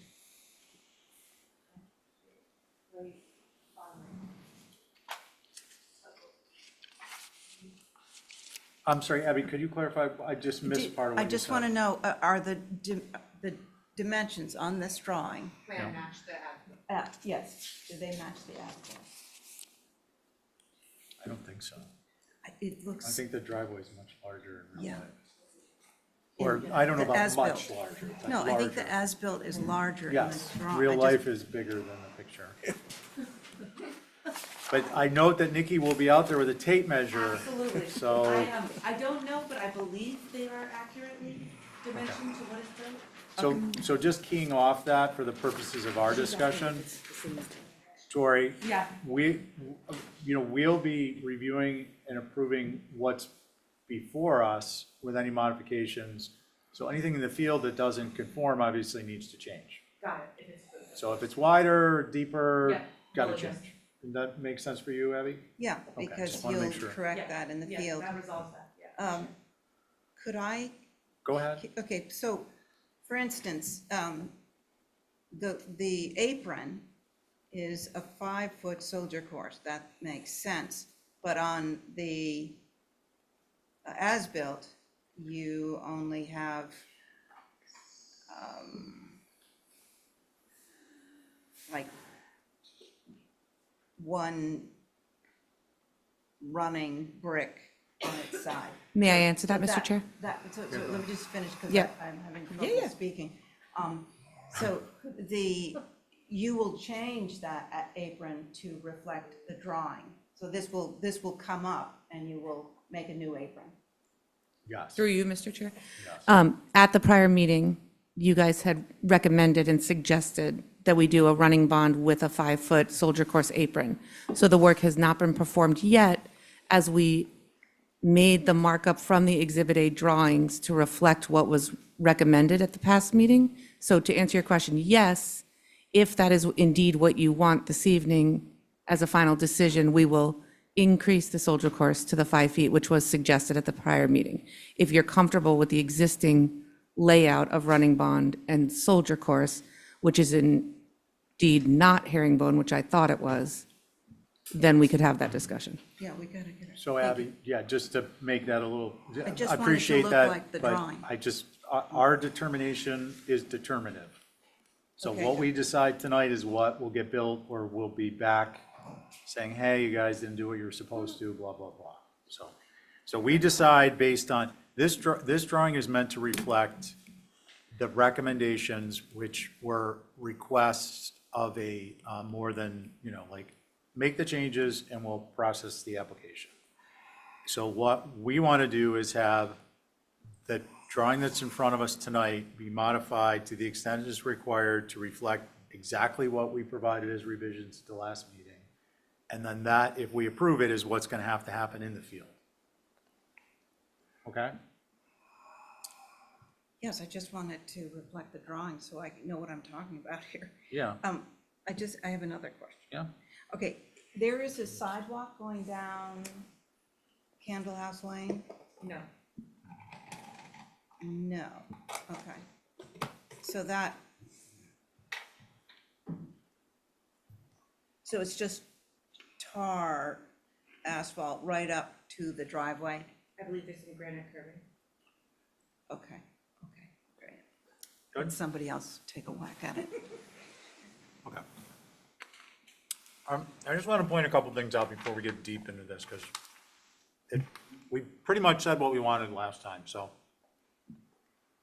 The differences are, excuse me, I don't mean to be rude. As Mr. Glidden pointed out, is the privet on the south and the east, on the south and the west, I guess, not being inside the fence. That we had requested the opposite. The running bond is shown in the drawings. We had requested that the driveway plant material be limited for visibility screening to 42-inch height max. That's not reflected. The 5-foot soldier course is reflected of the brick apron. The type 2 label for the fence, let's see, around the front and on Pleasant Street and Candle House is not included. And the 42-inch white cedar board fence to the right of the driveway is supposed to indicate what a cedar board with type 2 cap, and it indicates picket fence with cap. So, I mean, I think what I would suggest is that we request an Exhibit A, based on the fact that we've already had the discussion. We'll give them an Exhibit A, which is what we decided last time, and that's what they need to reflect in their drawing for an approval. Mr. Chair, did you also want to add the as-built fee? Well, that'll be up to the group, but yeah. I mean, it's an as-built, so there's an as-built fee, but Mr. Chair, may I clarify the notes on the plan which notes? that you just went over? Yeah, but which plan notes? The ones that you so took I in or just- the one that we have? We drew this plan off of the Exhibit A exactly. So there's 3 different notations that notate the picket fence with a cap, both at the driveway and around the north and east side of the property lines. The reason there's a picket at the driveway labeled rather than a board fence is because 2 Candle House Lane, the property directly abutting us, already has a picket coming up to the corner of the driveway, and we thought that you would encourage continuing that if you want to discuss that. Okay, thanks. The only thing, Tori, is I'm going to back into that. Given the information you provided here tonight, I personally don't see an issue with continuing the picket fence on the right side of the driveway, subject to my cohorts agreeing with me. But I have to say no to the rest of it. The labeling provided in your drawing does not indicate an actual type 2 picket fence on the front Pleasant and wrapping around to the left as you're facing the house from Pleasant, nor down Candle House. It says picket fence with cap. So it's supposed to be a type 2 fence. It doesn't indicate the 42-inch high limitation on the materials, plant materials on the Candle House Lane side of the structure. And again, it doesn't reflect the privet being on the outside of the fence. So there are, definitely differences. Okay, I have a question. No, I'm sorry. I just have a question. Yeah, we're going to kind of proceed with, what do we want to do, guys? The board, I'm sorry, is myself, Abby, Val's not here, and Joe. Joe. Well, I appreciate the photographs that show the broader context. I'm looking at the one that is the front, that shows the white picket fence that is yet to be a type 2. The larger pictures that are down towards the bottom of it. If you keep going, the one that shows the blue front door. Yeah, keep going. I think it's, yeah, one more. That one, okay. So this fence joins the neighboring fence. It's painted, it's gonna become type 2. Just in terms of location of privet, I think, but I just want to make sure I understand this correctly. I would be in favor of the vegetation being on the inside. Can I? Me too. It is, actually, this is not the location. It's the left side. There's a Okay. 5-in-1 fence Yeah. further back, and that's where the changeover is. Okay, Just well, I so- wanted to mention that because I understood that we were going to do this as drawn, and it was that left fence. And I was mentioning it for them as well, that, and I wanted to make sure as a board, we weren't looking for the privet to be outside of the type 2, because, no, okay, that's all I great. wanted to point All right, great. So I think having this fence location going down here and down the side street, down Candle House, makes sense to me. And it sounds like there's another fence. It's not shown because it looks like it hasn't been constructed yet. Or maybe these, okay. That's gonna, can you scroll up on these? It's just easier to look at the pictures, I think. The other, yeah, keep that one right there. Yeah, that Yeah, one. yeah. So my understanding, so the right side of the driveway, there's a continuation of a type 2 fence in front of this other house, that's right? So 2 Candle House Lane, you can kind of see it in the bottom right of the photo, has a Yeah. picket fence there. Okay, So we were suggesting, rather than the 42 or 48, whatever the dimension was on the board fence that you were proposing, Right. that we wrap the picket along the driveway. so that 5-in-1 that Abby's pointing to is gonna get dropped in height and go back. Goes away to the top of the driveway. Nice. Yeah, I think Over that's, the top of the driveway. that's a huge improvement. All And then right. we would continue to match the fence in front of 2 Candle House Lane, wrapping the edge of the driveway. And we did add the vegetation surrounding the entire driveway. Right, and then, so this actually, in our last discussion, that section of fence you see was to be 42-inch board with a type 2. Now they want to change it to a type 2 picket, which I don't have a concern with. Yeah, I think that's an That's improvement. much better. And That's then so, the- And then this vegetation is supposed to be no taller than 42 inches on this side of the house. Right. What's the Type height of a 2. type 2, 30 inches? Or 36. 20? The one 32? in the building next to mine is 38 inches, believe it or not. Yeah, I think it varies. I typically see it like 36 inches. Okay. But regardless of, I mean, we can work out the specifics, but I just want to hit type 2, 42 inches around the driveway, type 2, and then the open question is, which is all in our exhibit A that's already been drawn for revisions, and I just modified it to show the picket where that is what are we doing on the side where the 5 and 1 is, on the left side of the house as you're facing it from from Pleasant Street? Are we Okay. moving the privet, or are we keeping the fence on the perimeter and the pickets on, or the privets on the inside? Is there a good photograph of that? No. I could probably pull one up and screen share, or provide one to you or the staff. I don't know if there is, I mean, you know, it's gonna That be was that. existing though, wasn't it? There was a previously? 5 or 6 foot board fence existing prior to any of this work, yes, in the same Yeah. south and west corner location. That fence is the least of Yeah, my yeah. concerns. I agree, I agree. So, I'm so happy about that. So it sounds like unless somebody has a concern with what we've discussed and what we voted last time, the only thing we're changing on our request is the privet on the inside of the 5 and 1, and we're eliminating that, and we're converting the 42-inch white cedar board fence with type 2 cap to a typical height type 2 picket fence. That's on the far side of the driveway. Yeah, to match. Yeah, we're keeping the plant material at 42 inches, and the rest of the fence should be an actual type 2 with a cap. Is that my exhibit A? With, I think it is, and the as-built fee, but that's not part of an exhibit A. That's. Could I ask a question before we close? Are you okay leaving the running bond, or do you still want us to redo the soldier course for 5 feet?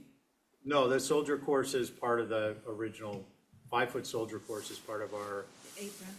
as an apron, is part of our exhibit A. Okay. Stephen, Yeah, can I add just one thing to this conversation? no, please, go ahead, Mickey. The front stoop is this granite, is sort of a solid granite block. That would be much more appropriate as a wooden step building. You can see it in the photograph, but right there, yeah. Yeah, it's not labeled here. Oh, 6 foot long bluestone step. Let's see it. Like somebody would love that. yeah, I It'd be could worth use that. thousands of dollars. Four dirt. I'm sorry, Mickey, what were you, I missed the first part. Wants it to Well, be- it's just that should be a wooden step rather than a granite block. Yeah, I gotcha. Okay, thoughts, members?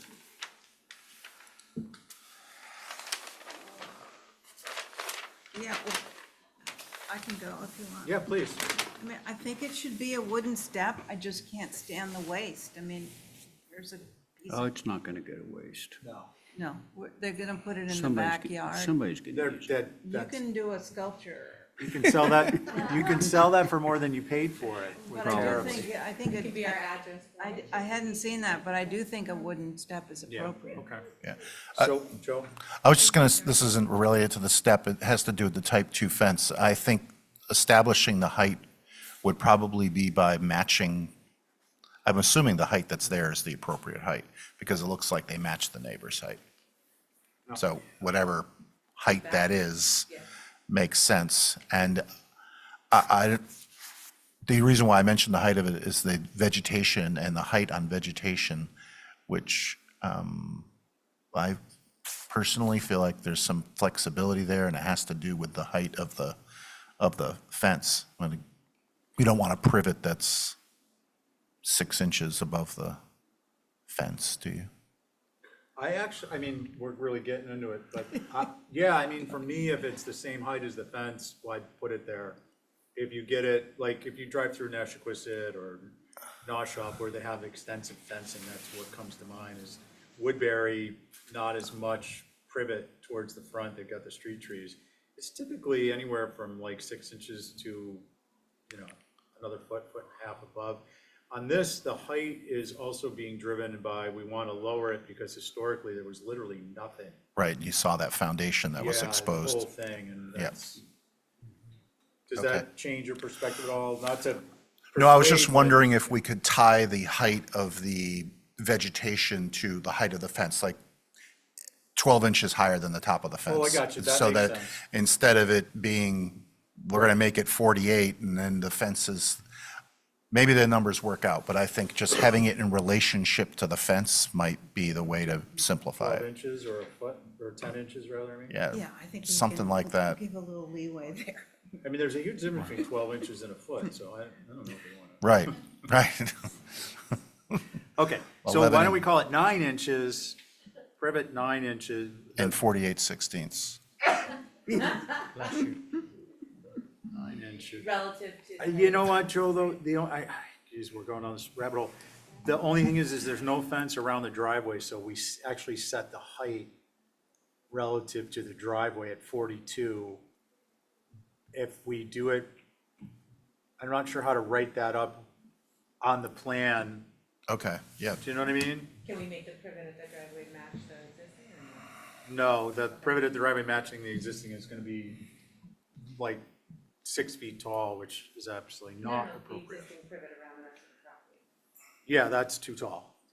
Got it. Too tall. Okay, so Exhibit A is the wooden step, the actual type 2 picket with cap, height, keyed off.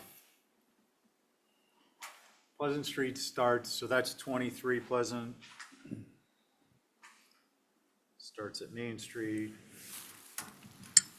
The running bond with a 5-foot soldier course, the 42-inch high, 42-inch max height plant material on the right side of the structure, and the type 2 picket with cap along the right side of the driveway.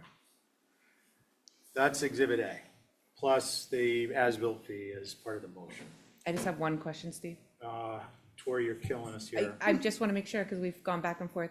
I thought we were just saying the height of the privet would be relative, a certain amount of inches above the Nope, we're finished fence. gonna go with 42 inches, because then Okay. it's simpler with the driveway. Okay, 42 inches max. got it. I think Okay. we're gonna put greenery on the right-hand side of the driveway too, but. Yeah, it's in the drawing. Okay. It's in the drawing. Okay. Do we have is that your motion, Abby, Exhibit A? It is. All right, Exhibit A. Is it through staff, Abby, or all in do we favor, have to say aye. There's 3 of us, for Exhibit God's A. sake.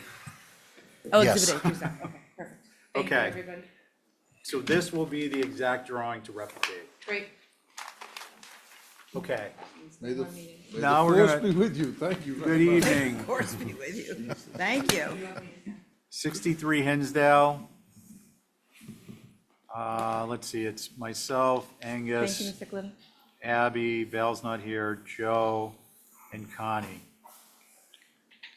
Who's doing the Exhibit A? We already did it. Oh.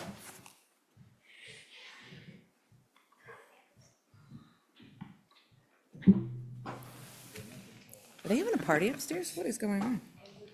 I know, I feel like I'm back in architecture school, It's where? the frat house Oh, across it's the a gym. street. Hi. Yeah. How did it get so hot in here? Remember when it was freezing? That's like my neighborhood, the gym downstairs, the music from the gym downstairs. Sweating. The gym, the police gym. Up in Iron. Yeah. Yeah. I thought you said you were out of. Okay, let me know when you're ready for me. Okay, I think we're ready when you are, Tori. Victoria Ewing, Michelle Coleman, the owner, is also here this evening, 63 Hinsdale.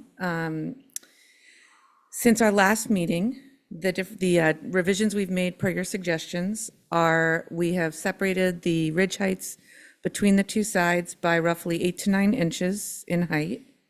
We've reduced the size of the windows. We've added a front porch to the right side of the duplex.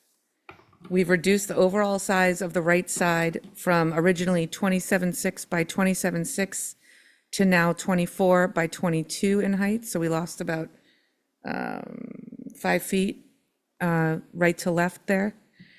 We've pushed the right-hand side 3 feet back off the front elevation of the left side. We've removed the dormers on Hinsdale Street side, front of the building, revised the front doors to 6-panel doors.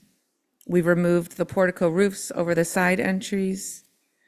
We will be planting dwarf narrow arborvitae along the south property line between the dwelling on Pinecrest Drive and this dwelling.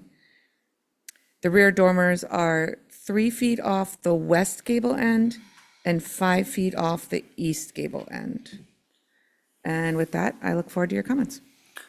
I have a question. Where Yep. is the site plan? There was a primary concern with respect to the size of the structure on the lot relative to setbacks. and we Yes, don't- and we did bring another plan that shows an easement that currently exists that's part of this lot. Tori, I'm going to ask, Yeah, go back to my original question.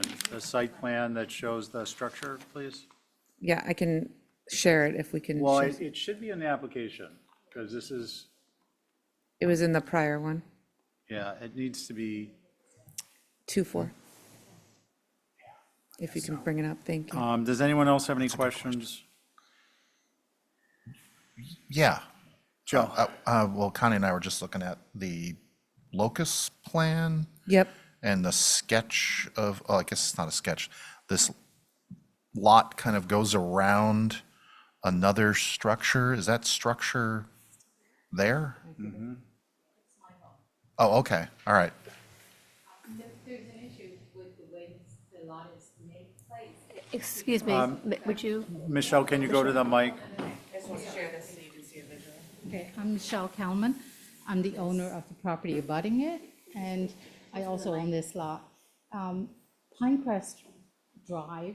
Michelle, speak closer. Sorry, Pinecrest Drive, which is Yeah, it's the a little lot. higher. About a little higher, a little higher, You see the way it's kind of like a a little little, higher up there? it looks like an L or a C. Right. Um, No, the other way. Keep going. The town,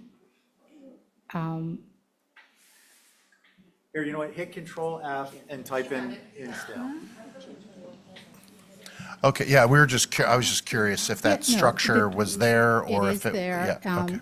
The reason why the lot is that shape is mainly because the town is going to take Pinecrest Drive over. They Michelle, haven't- I'm sorry, I'm going to hold you on that, Sure. because we're kind of getting off our, I'm just explaining why I it's know, I that shape. understand, but what we're looking at is not why the lot is what the lot is, but that the lot is what it is and what does Okay, the structure. I just want you to know there's a Yeah. deed restriction and easement for, and you can see it in this diagram there. Okay, That gives thank you the width, gives you that additional 50 by 12 feet on the left, on, I guess that's the west side, and the other piece comes to the other lot. Okay, so this is the site plan, folks, that should be in this drawing and this application set. And I want to, again, establish the board as myself, Angus, Abby, Joe, and Connie. And let's get comments. Angus, I'm going to start. please. So I think the concern last time was that it felt too much like an apartment building kind of, it just was too long and unbroken. And I feel that these are superficial changes to that. I feel like there needs to be a significant drop either in depth or in height of that that part that's been set back 3 feet. It doesn't look like 3 feet, but it either needs to step back like 6 feet, and or the ridge needs to drop to a story and a half or something. But 6-9 inches, even a foot, is not going to make this feel like additive massing. It looks more like a miss than an addition. Thanks. Okay, thanks. Joe? Yeah, it's, well, I appreciate the 3D model and in color, but having supporting 2D drawings would be helpful, just because it's a little tricky to understand what you presented the last time. But you've walked us through it. I definitely appreciate you not having dormers on the street side. I think that makes a lot of sense.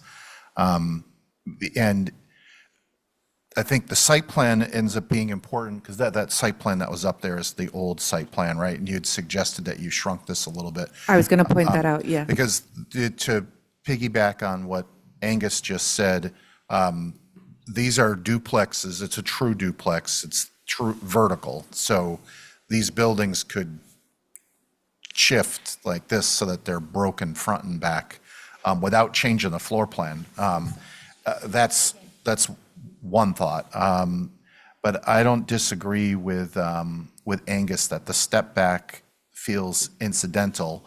I was looking at the plan to see if I'm looking at we'll call it the front elevation, whether or not the left side of the left duplex, oh, there it is, if that could get pushed back. So instead of two masses, the left side duplex, which is a little bit bigger, actually has a step in it as well, like a 3-bay Quaker style house with an addition off the side of it. I mean, okay. it's all, the eave heights are all the same, and I think graphically with it all being black, it's hard to see that the roof is separated a little bit, but I mean, those are just things that I think are a little bit distracting, but I think some variation in eave height would make sense and more undulation in the floor plan. And it doesn't have to be just an expression of one unit,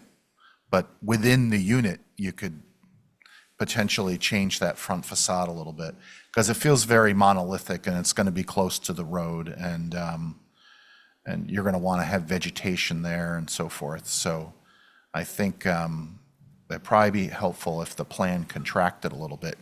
If you have room on the site to make that maneuvering, great. But those are my comments. I think it just has to do with the consistency of the eave line and not much movement on the front facade. Thanks, Joe. Let's see, Abby. Let's see what other people have already said. I wanted to see more pronounced difference in the two massings with the heights and with the front to back, because right now it looks a little superficial. I'm wondering, so now I have some questions. I'm wondering about 6/6's windows, whether that might look a little more friendly, because this is looking a little stark. I'm wondering if a chimney might be able to break up the two masses.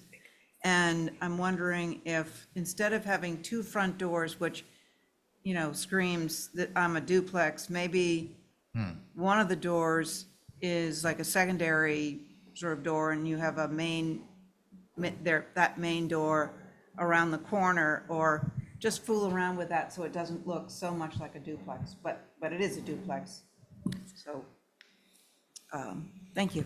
Thank you. Connie? So, I echo a lot of what's been said already. I do think that front elevation needs to be finessed somehow, maybe as Abby suggested, the doors. And I also have an issue with those back dormers. They're just, and I think it's going to abut the house in the back. I think they're just too large and too out of scale. And maybe break up the windows to have, not, so they're not, so you have 3 separate windows in the back, evenly spaced. Yeah, I think that's about all I have for now. Thank you. Thanks, Connie. Can we go back to the site plan of the original application?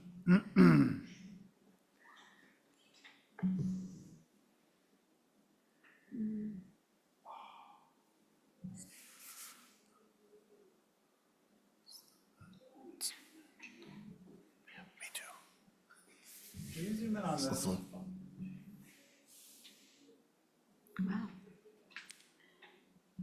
25. Okay, so this structure that's being proposed is 5 feet less in width, the Yes, same depth. shorter on the depth, yeah. Excuse me, it's 50 feet in the drawing by 25 feet. That's 35 feet, or 55 feet by 25.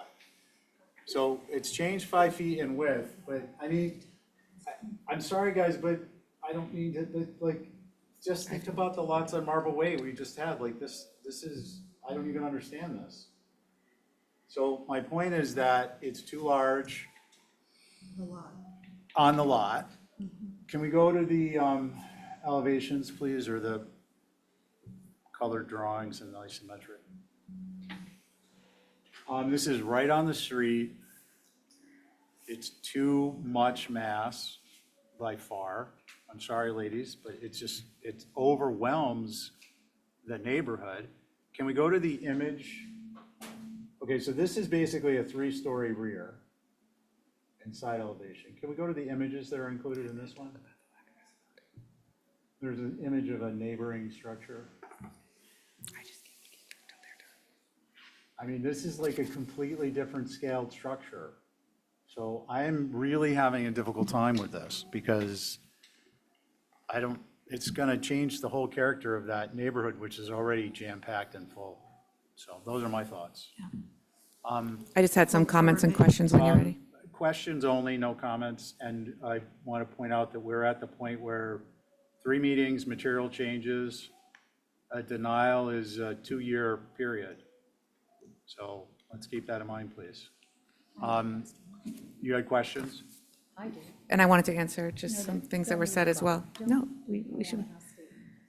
Yeah, no, we're at the point where we're telling you what we think is appropriate. Yeah, and I just wanted to and not respond to appropriate. I just wanted to It's not respond. about a Yes, I can. Yes, I response. can. That's the way it works. Tori, this doesn't work that way. It's not about what you want to say back in rebuttal. We're telling you what we want. No, If you have a question, Yes, I do. let's answer it. Okay, go ahead. So Joe, to clarify what you were saying about the larger side of the duplex, you were suggesting maybe that 4th window all the way to the east of that front north elevation would step back the way the west side steps back a little bit to break up that eave and break up that larger mass on the front? That was one thought. Possibly, okay. Yeah, that was I just one wanted to thought. make sure I understood what you were saying. And Steve, I wanted to clarify that it's 24 feet deep, the new proposed size. Okay, and I'll we clarify lost the that it 5 could feet. be 18 feet, and it's not enough, too small. I know, I for just that wanted to lot. clarify that that's what the new So, size is. Okay, no, if we're going to clarify, I'll give you some dimensions. And there was something that Abby said that I wanted to ask, but I have lost it. And do you Okay, want to see- so that we can give Tori clear direction, is there anyone else who feels that am I the only one who feels that this overwhelms the site? You're not the only one. I agree. Okay, I just want to be clear to her that we're not talking about moving some windows around and changing the roof pitch on a 3rd-story dormer. Like this is there's some major, thoughtful redesign involved here. It's far too large for the lot. I have a question. Can I address you? Yeah, please. If I were to separate the buildings, okay, financially, it's going to be a bigger burden, but if we were to separate the buildings to the right and to the left and do our parking in the middle, the buildings are not any bigger than any building around in the community.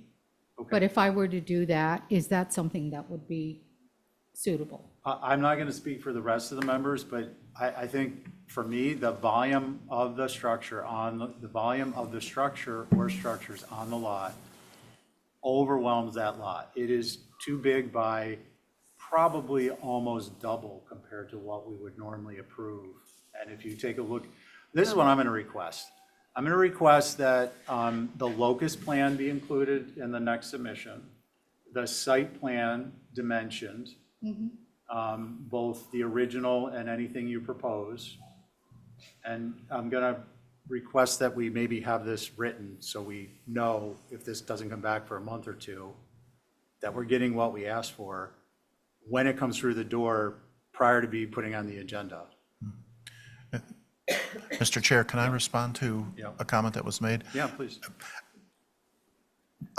What you suggested about breaking the buildings apart, that thought crossed my mind for sure. And I think that if you're open to exploring that, my guess is that you're going to find a solution in that approach before you find a solution keeping them connected. So, I'm hearing and I'm listening to yeah. what Steve And is saying. you know what? The interesting thing about that is that you can explore phasing the project. It's, I think from a value perspective, there's lots of things that aren't HDC related that I think would be potentially beneficial exploring that path. And even with the same amount, I mean, I echo what Stephen feels about the coverage on the ground, but I think the perception of having two buildings close to each other with some separation is going to be an improvement over what you have now. So if you just pulled apart what you had now, I don't think that's the solution, but that's moving in the right direction. I think that's a major move in the right direction, in my opinion. I don't know if, but having, yeah, I don't know if it would be feasible either, just getting the parking to work and everything else, but it's. Just a quick response to that. The reason why it's a duplex versus a house and a cottage is because of the easement that I need to have, because the town is still working on doing taking the road. Sure. Because my access to my home is on Pinecrest. And so I need the rear access, and that's the reason why we didn't do a house and a cottage. And It's keeping the two Michelle, together. I mean, I think on a personal level, we appreciate that, but we're looking at the. It's less than 40% of the Michelle, unit. I'm sorry. I'm going to I'm make a trying to I'm gonna understand make a why you're motion. saying it's I'm- too much. You, I really am. can we have the locust, please, shown? This is her house. I feel like I'm being gaslit here. She has to go this I way. feel like I am, because it is 5,000, Yeah. it's 5,100 Because the square town's feet. taking So basically, I just want to be clear, this structure that's proposed, can you go up a little bit? Yes, not that high. The structure that's proposed fills most of this area. This is the size of the lot. This is the size of a lot. This is the size of a lot. The size of a lot. Like you are literally putting, the density on this lot is dramatically beyond even these. So that's what I'm saying, to be clear. We've reduced it to I'm less sorry, than I'm not 40%. having discussion with you.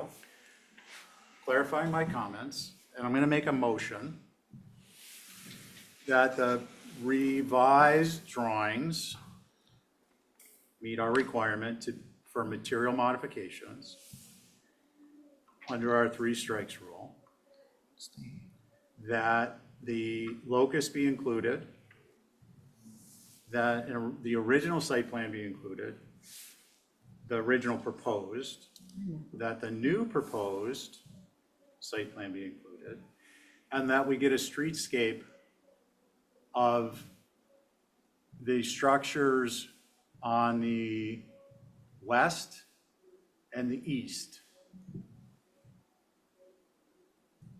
I think a streetscape of this area itself is not going to be productive because you've got layered structures here. So streetscape doesn't help us here because you can there's a misconception because you're looking at the density of building.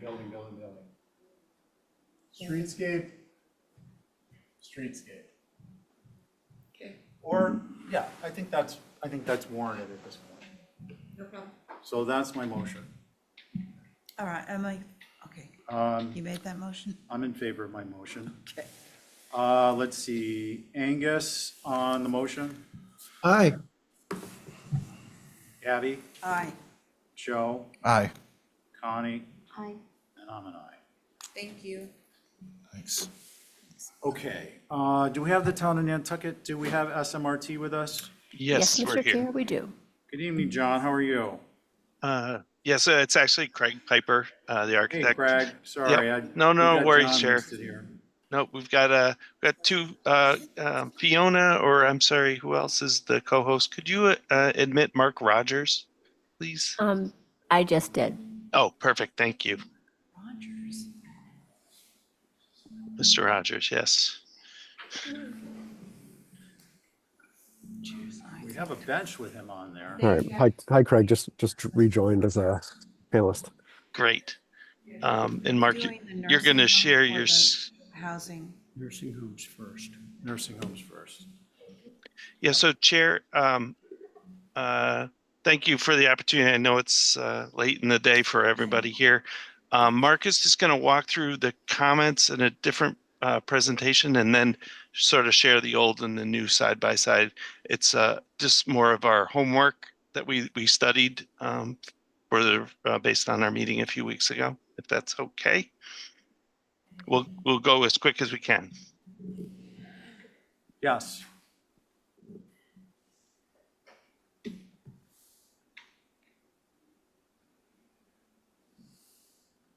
Okay, Mark, you're up. All right. You got my screen. All right. As long as you guys can see it. All right. So I will try to recap the comments from our previous review quickly, and I don't think we need to sort of read each one individually. It'll probably take a little while. So I apologize if I skip some. It's not intentional, just trying to keep things rolling. There were comments during our last review regarding the proportion of the windows on the typical elevations, which tied into the height of the top plate, the eave height of the building. So really looking at too little space under the window, too much above, and kind of throwing off the proportions there. The triple gang windows were not working for us there.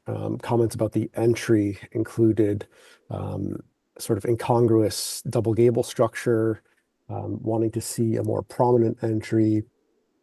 Some questions about the height of the drop off there. There were comments about the roof regarding the asphalt shingle color being too dark for this this much roof, as well as the continuous ridge line. Let's see if I missed anything else. Oh, the north elevation, I think, is the one that was Hey, Mark. also called out. Yes. Mark, I'm sorry. I'll turn my mic on. First of all, we appreciate the effort that's gone into this. I think, the HTC eats with its eyes. I've said I'm before. happy. Listen, I'm And if happy you to go move ahead. If you go to the elevations, I think you're going to be more successful with Okay.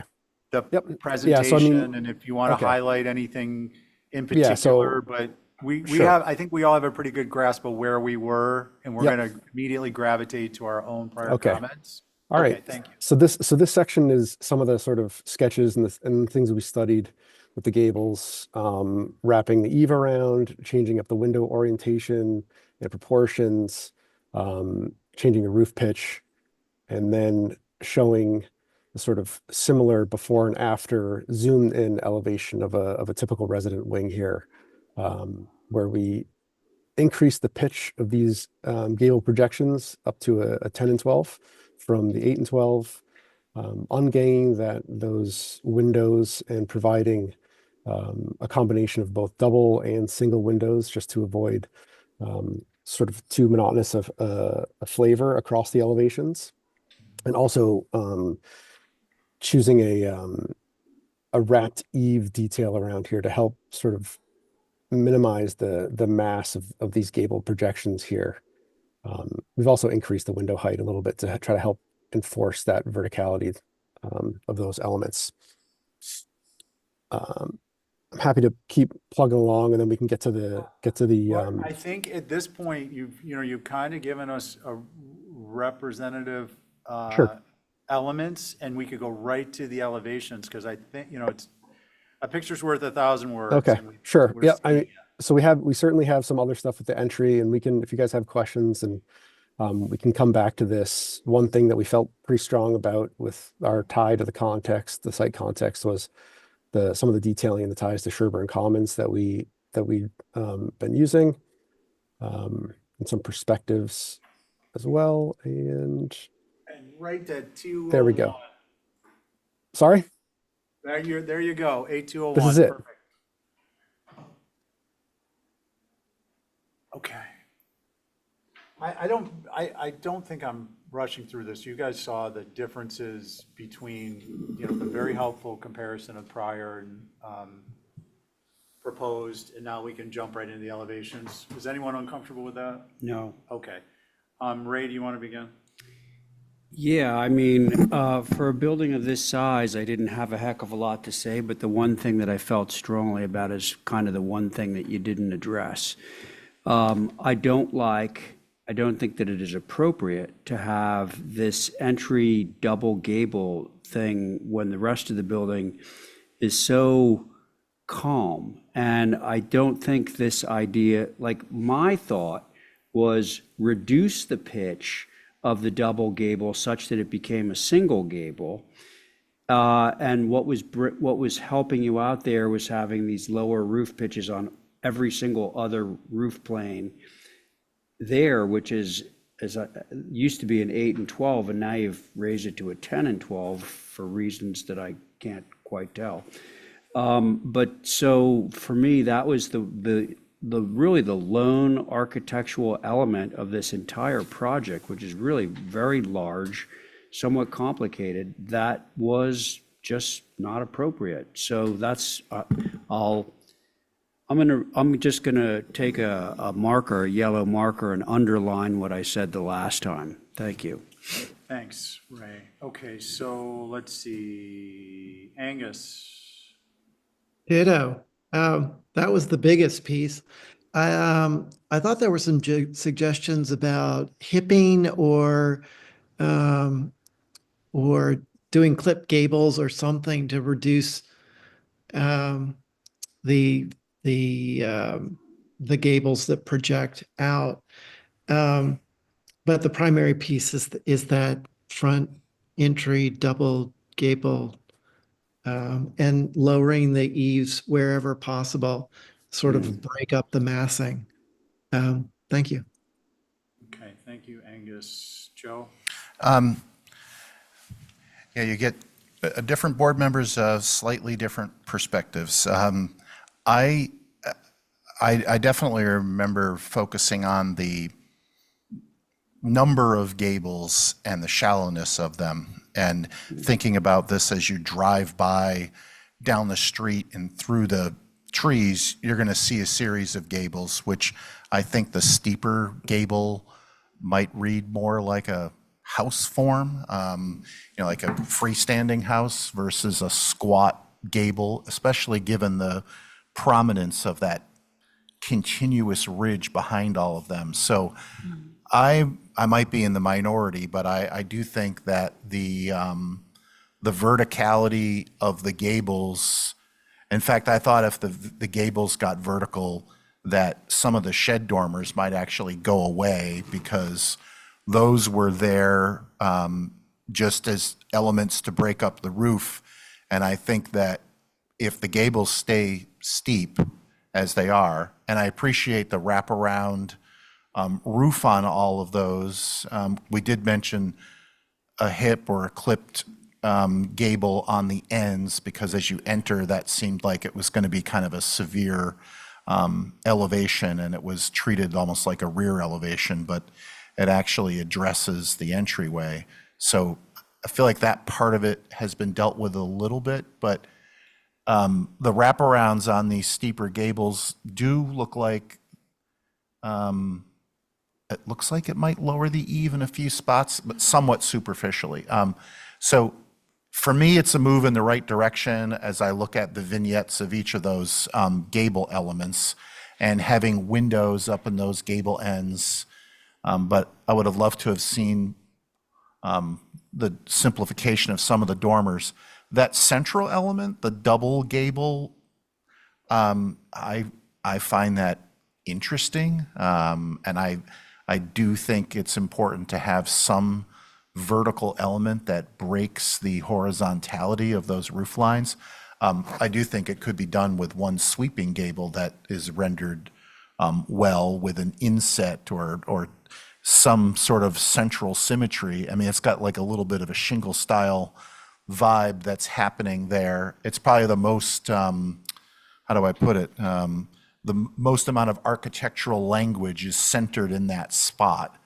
And I guess maybe that reason it feels a little bit incongruent with some of the other elements, but I feel like you started to bring in some more detail on these wings, and it's starting to balance out that center element to me. But those are my comments. Oh, and I appreciate the fenestration breakup where you had triple ganged windows and now you've got double gangs and then singles, and it feels like there's less shingle space, or at least the shadowing on these elevations makes it look like there is. So I think there have been some improvements, certainly, on this, and especially given the size of the size of the structure. Those are my comments. Thank you. Thanks, Joe. Abby? Yeah, so I won't go into the double fang pitch there. It just, I think it's awkward and it looks broken. I think the long ridge line, the only thing I can think how to break that up would be to break this up into 3 different gables. Maybe there, you have your middle gable, and then maybe there's a gable to the left and then one to the right, might break up this whole long ridge line. I think the inside is driving the outside. I'd love to be in there. I think it's going to be beautiful, but I think from the outside, it's not looking very Nantucket. So I'd like to see a little more push and pull on the massings, and yeah, something about that middle gable has got to be fixed. Just looks like somebody came down with a sledgehammer in between the 2 gables. Thanks, Abby. Angus, did you have something to add, or are you going to? I was going to say, I see his hand. I didn't know if anyone else could see Oh, that. I wanted to clarify, as Joe was speaking about the gables, I appreciate the steeper pitches in those gables projecting. And the other thing was I've forgotten who mentioned it. Maybe it was the chair, but about having the previous drawings in these elevations so that we can be comparing, the evolution that's going on. Thank you. Thanks, Angus. So just on that last point, guys, how we typically do that is we'll have, 2 elevations on a sheet, and one will be the previous and one will be the proposed, just so we can do a direct comparison. My comments on the drawings are, number 1, I think the fenestration changes are very successful, and thank you for that. Number 2, I think the hips, though I appreciate the opportunity to see them, they dramatically alter the concept in such a way that I don't think it's going to work. Whereas I hate to say it, but there's not a clipped gable I don't like. And we have seen it very successful on these larger structures, even earlier tonight out on Old South Road. I think with the slightly steeper pitches than the original gables were, with clipped gables, certainly clipped gables on the larger gables and as you're entering the property. And those are my feelings on those. I'm reluctant to start suggesting changing other aspects of the structure because that wasn't part of our prior review. I think, I know, and so I'm not going to suggest rearranging elements other than the roof structures. And on that, I'll close out with that double. I think it can be successful. It is going to be, if it is allowed to be retained, it will be much more successful than the key element on the structure that's been approved in the compound and built and in place for, 15 years now, which I believe is what you're keying off of there. I don't know how to turn that into a single gable successfully if we're increasing the pitches on the smaller gables. So I'm a little concerned about that. I don't want it to be popping up much higher than what exists now. So I'm concerned about our giving you a clear direction And I'm wondering if we can kind of coalesce around the roof structure modifications as a general, like, all in favor, say aye or something, because it's a big project to, I'm not really feeling a consensus, I guess is my point. Does anyone else not feeling it, or Well, Ray? No, excuse me for interrupting. No, but please. I think that, listen, it's a big building. It is a big building of necessity. And I just feel like, yeah, adjusting the roof pitches and all that so that it's just more harmonious and more peaceful. Yeah, I'm with, that's. You know, that's- that's, I think that's the the consensus, overarching, is the yeah. roof is, roof pitches and planes are what we're gravitating towards as modifications. And maybe you guys can run a couple scenarios on how to bring the smaller structure roof planes and pitches together with the central element you have, and whether that central element gets modified. Is that yeah, fairly, okay? yep. I think Does that's anyone good have any direction. other concerns? I mean, I don't want to just distill it to something simple like that, but I think it really is. It's, Am I the only one who's concerned about the eave height, the continuous eave height going all the way along? No, you've got two on that topic. I'm more concerned about the roof, the discussion we just had. Yeah, about the, Well, how the roof planes relate to one another, the roof planes and the pitches on the small gables and the central element. My concern, I'll just say it since you brought it up, Angus, I understand your comment with regards to the height, but I think it's gonna start to look like an oversized suburban home in a subdivision if they start trying to change the top plate heights of those small gables, because it's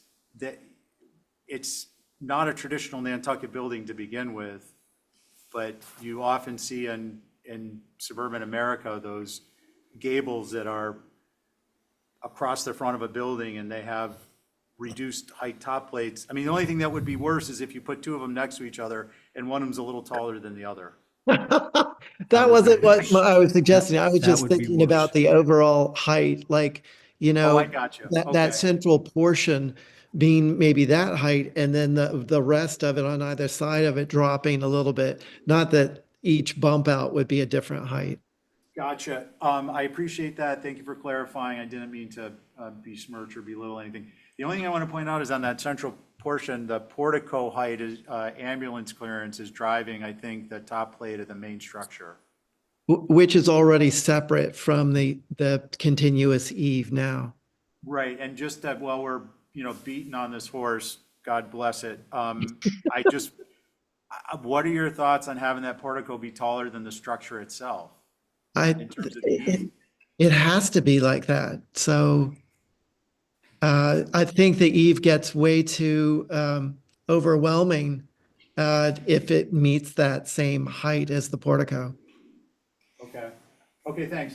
The only thing I'll add is I think the top plate treatment on the east elevation on the two gables to the two hips to the right is low enough and successful enough, if possible, to be utilized on the left. I know it creates asymmetry, but it also creates a sense of additive massing, and it's not a caricature type of a change with the top plate reflecting to suburban America. So I'm gonna leave it at that, I think. Yeah. Motion for some revisions. On Ray's motion, Ray, Aye. Angus, Hi. Joe, Aye. Abby. Aye. And I'm an aye. I hope we gave you some clear direction there, fellas.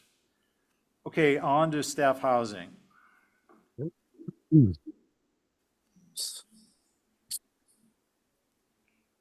I will churn through this one quickly too, because like you said, you guys can look at the elevations.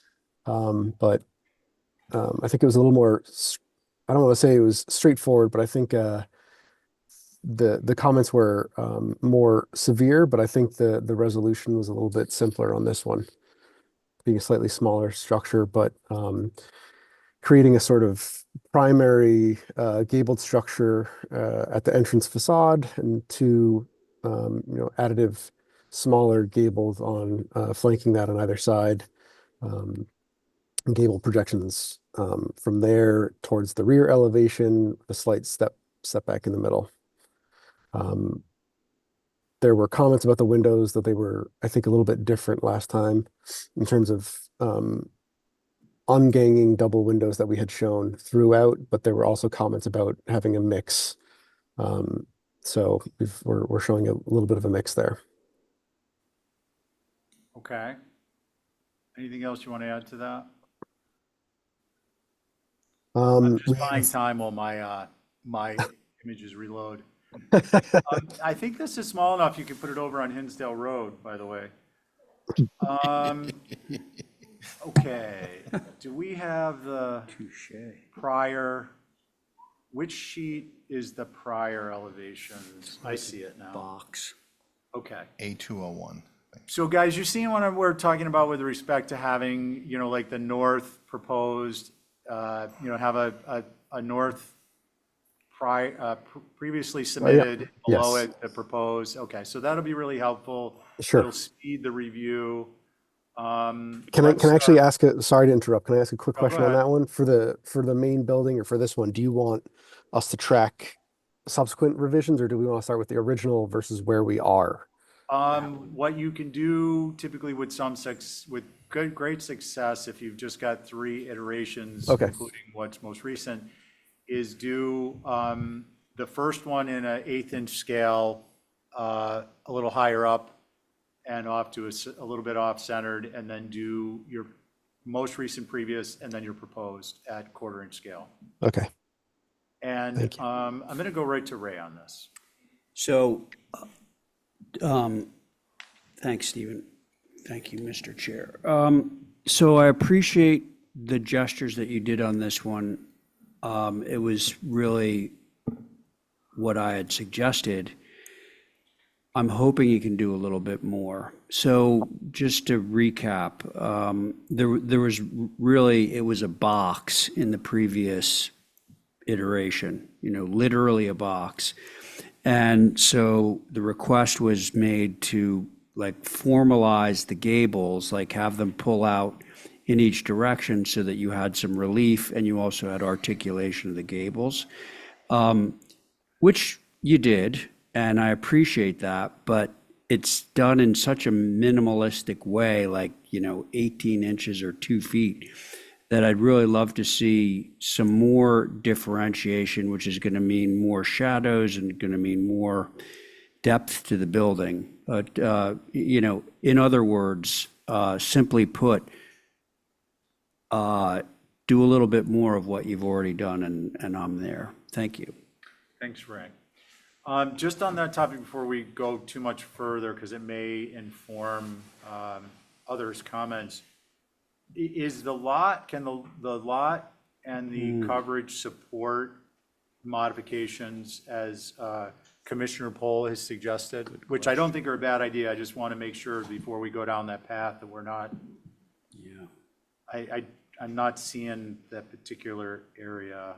I think we're a little bit snug, but I don't think we're got some so room. snug that those types of modifications we're talking about are going to be an issue. We do run into some logistics stuff being run with the sort of thresholds for the modular structures. But Mark, the site does have some constraints with the sewer easement and That's true. the Sherburne edge, but where we can push and pull, Yeah. we'll try to maximize for sure. Okay, thanks. I didn't want to interrupt that train, but I just didn't want it to keep going down the track if there wasn't a possibility. Let's see, Joe? Yeah, this iteration makes me feel hopeful. The last one was, it just felt like it was so off compared to what you did on the nursing facility. This didn't seem like it had the same level of consideration that the first iteration of the larger facility had. So now that I see this, there is some additive massing, there's some symmetry, there's a porch that's additive, not subtractive, and all the ganged windows, all of those things which are, we're just so familiar seeing that kind of language here, that this starts to feel like it's on that right path. And I think that Ray described it well, that a little bit more pushing and pulling of the masses and looking at finessing even the flanking gables, as I'm looking at the north elevation, whether or not the plate height can drop there so that it's not all the same eave line across. I mean, that's just a simple thing, but I think this makes me feel like we're on a path towards a structure that feels appropriate. Okay, thank you, Joe. Let's see, Angus? I would echo what Ray and Joe just said about everything, about the massing, about basically what you went through to this stage, just go again in the same direction. And as far as the plans in the future, in addition to the previous plans, clouding, and just look at, the rest of tonight's meeting, and you'll see plenty of examples, but clouding the changes is really going to help us focus on the changes you've made. Thank you. Thanks, Angus. Excuse me, Abby? Maybe I'm asking too much because this is a commercial building, but I'd like to see more additive mass. It seems very flat to me, and I think the repetition of ganged windows is I just don't relate to it. I think the double columns under that I think it's called a garrison, the setback on the first floor, the Sorry, double columns. Oh, Yeah, you are. am I? Yeah, let me see. Thank God. That's okay, just scroll down a little bit more. Because those comments were right on for that one. Okay, all right. Look at that. So much better. We can stop there if you want. Yeah. Oh, so I was going to say, because I was wondering if you were listening to us, because I did mention the gang windows last time, and I'm so glad you changed that. So yeah, much better, and thank you for those revisions. Thanks, Abby. Yeah, I don't have anything to add. I think the push to pull, the south elevation, you want to turn those gables into some salt boxes and mimic the front of the nursing home. Probably not going to work, but it'd be interesting to see. So can we get a motion to hold for some, I think relatively minor revisions? Can I insert one comment? Please. It's just, if you could find a spot or two for a single story element besides a porch, and not just a 2-foot bump out, like a 6 feet or 4 feet, like something, a shed roof that could go back in. And I think that's what Steve was alluding to, the chair, when he was talking about the site plan and whether or not there's room for some of this pushing and pulling. But I think if you could introduce, this would even be an expansion of the footprint, but it ends up reducing the visual height and breaking this up a little bit more. I think that would be helpful. Thank you. Okay, yeah, I agree, and we're looking for a motion for revisions. So moved. Thanks, Ray. On your motion? Aye. Joe? Aye. Angus? Aye. Abby? Yeah, aye. And I'm an aye. Okay, we're going to track the hardscape. I'm sure you fellas don't mind, or I hope you don't mind. No, that's fine. Okay, hoping next one will go a little easier on you. 137 Old South Road. Thanks for coming in this evening. Thank you. 137 Old South. Do we have Xmart? Let me just double check on the attendees. No. But okay, thank you. Do we have anyone? We do, 47 Central Street is on 9. Yes. Okay, Histro. Why don't we go with that? Let me, We're moving to 47 Center, is that what we're doing? Demo roof walk. Right. You're all set to speak.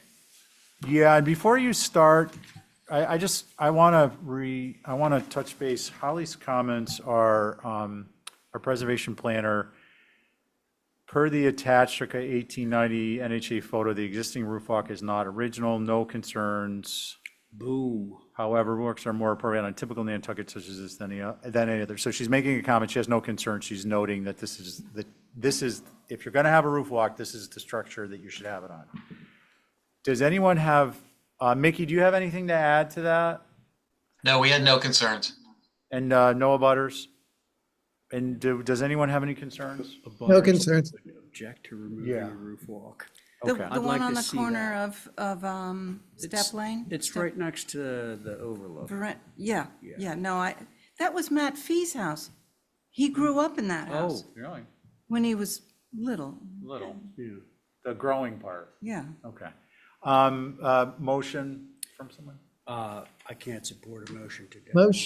Motion to approve is submitted. Historic famous house because of Matt Fee. But it isn't, He the never roof liked walk isn't. It's the roof walk. famous. But we should bring Matt in and see whether she Yeah. was there. I'll make the motion. I don't have a We're problem. gonna have to bring Let's John get in. the hell on outta Archie here. project. I'll make a motion to approve as submitted. Let's see, so this will be, let's just go with the members present. All in favor, say aye. Aye. Aye. Will someone record members present? Yes. Okay, thank you, appreciate it. Roof replacement, gonna go right to the same, wood to black architecturals. This is I presume it has to be one of the approvable black architecturals. Yeah, I think it said Moray. Yeah, Moray Black, and Holly has no concerns. Mickey, No concerns. board, No concerns. No. motion, So moved. all in favor, say aye. Aye. Same as the last board. Do we have someone, is Linda around? She is not. Okay. Let's see, a motion to approve the minutes of November 12th. That wasn't our special meeting, right? That was the Tuesday before. Yes. Okay. So moved. Thank you, Angus. On your motion, Aye. Abby, Aye. Ray, Aye. Joe, Aye. and I abstain. Review minutes of December 10th. Our next meeting is February 18th. New business. Thank you, everyone. Motion to adjourn. So moved. All in favor, say aye. Aye. Any opposed? Carries. Wait, sign this before you Oh, my go. goodness. See you all. That's how you throw something. Kathy, are you conversing with like killing that date so we know we're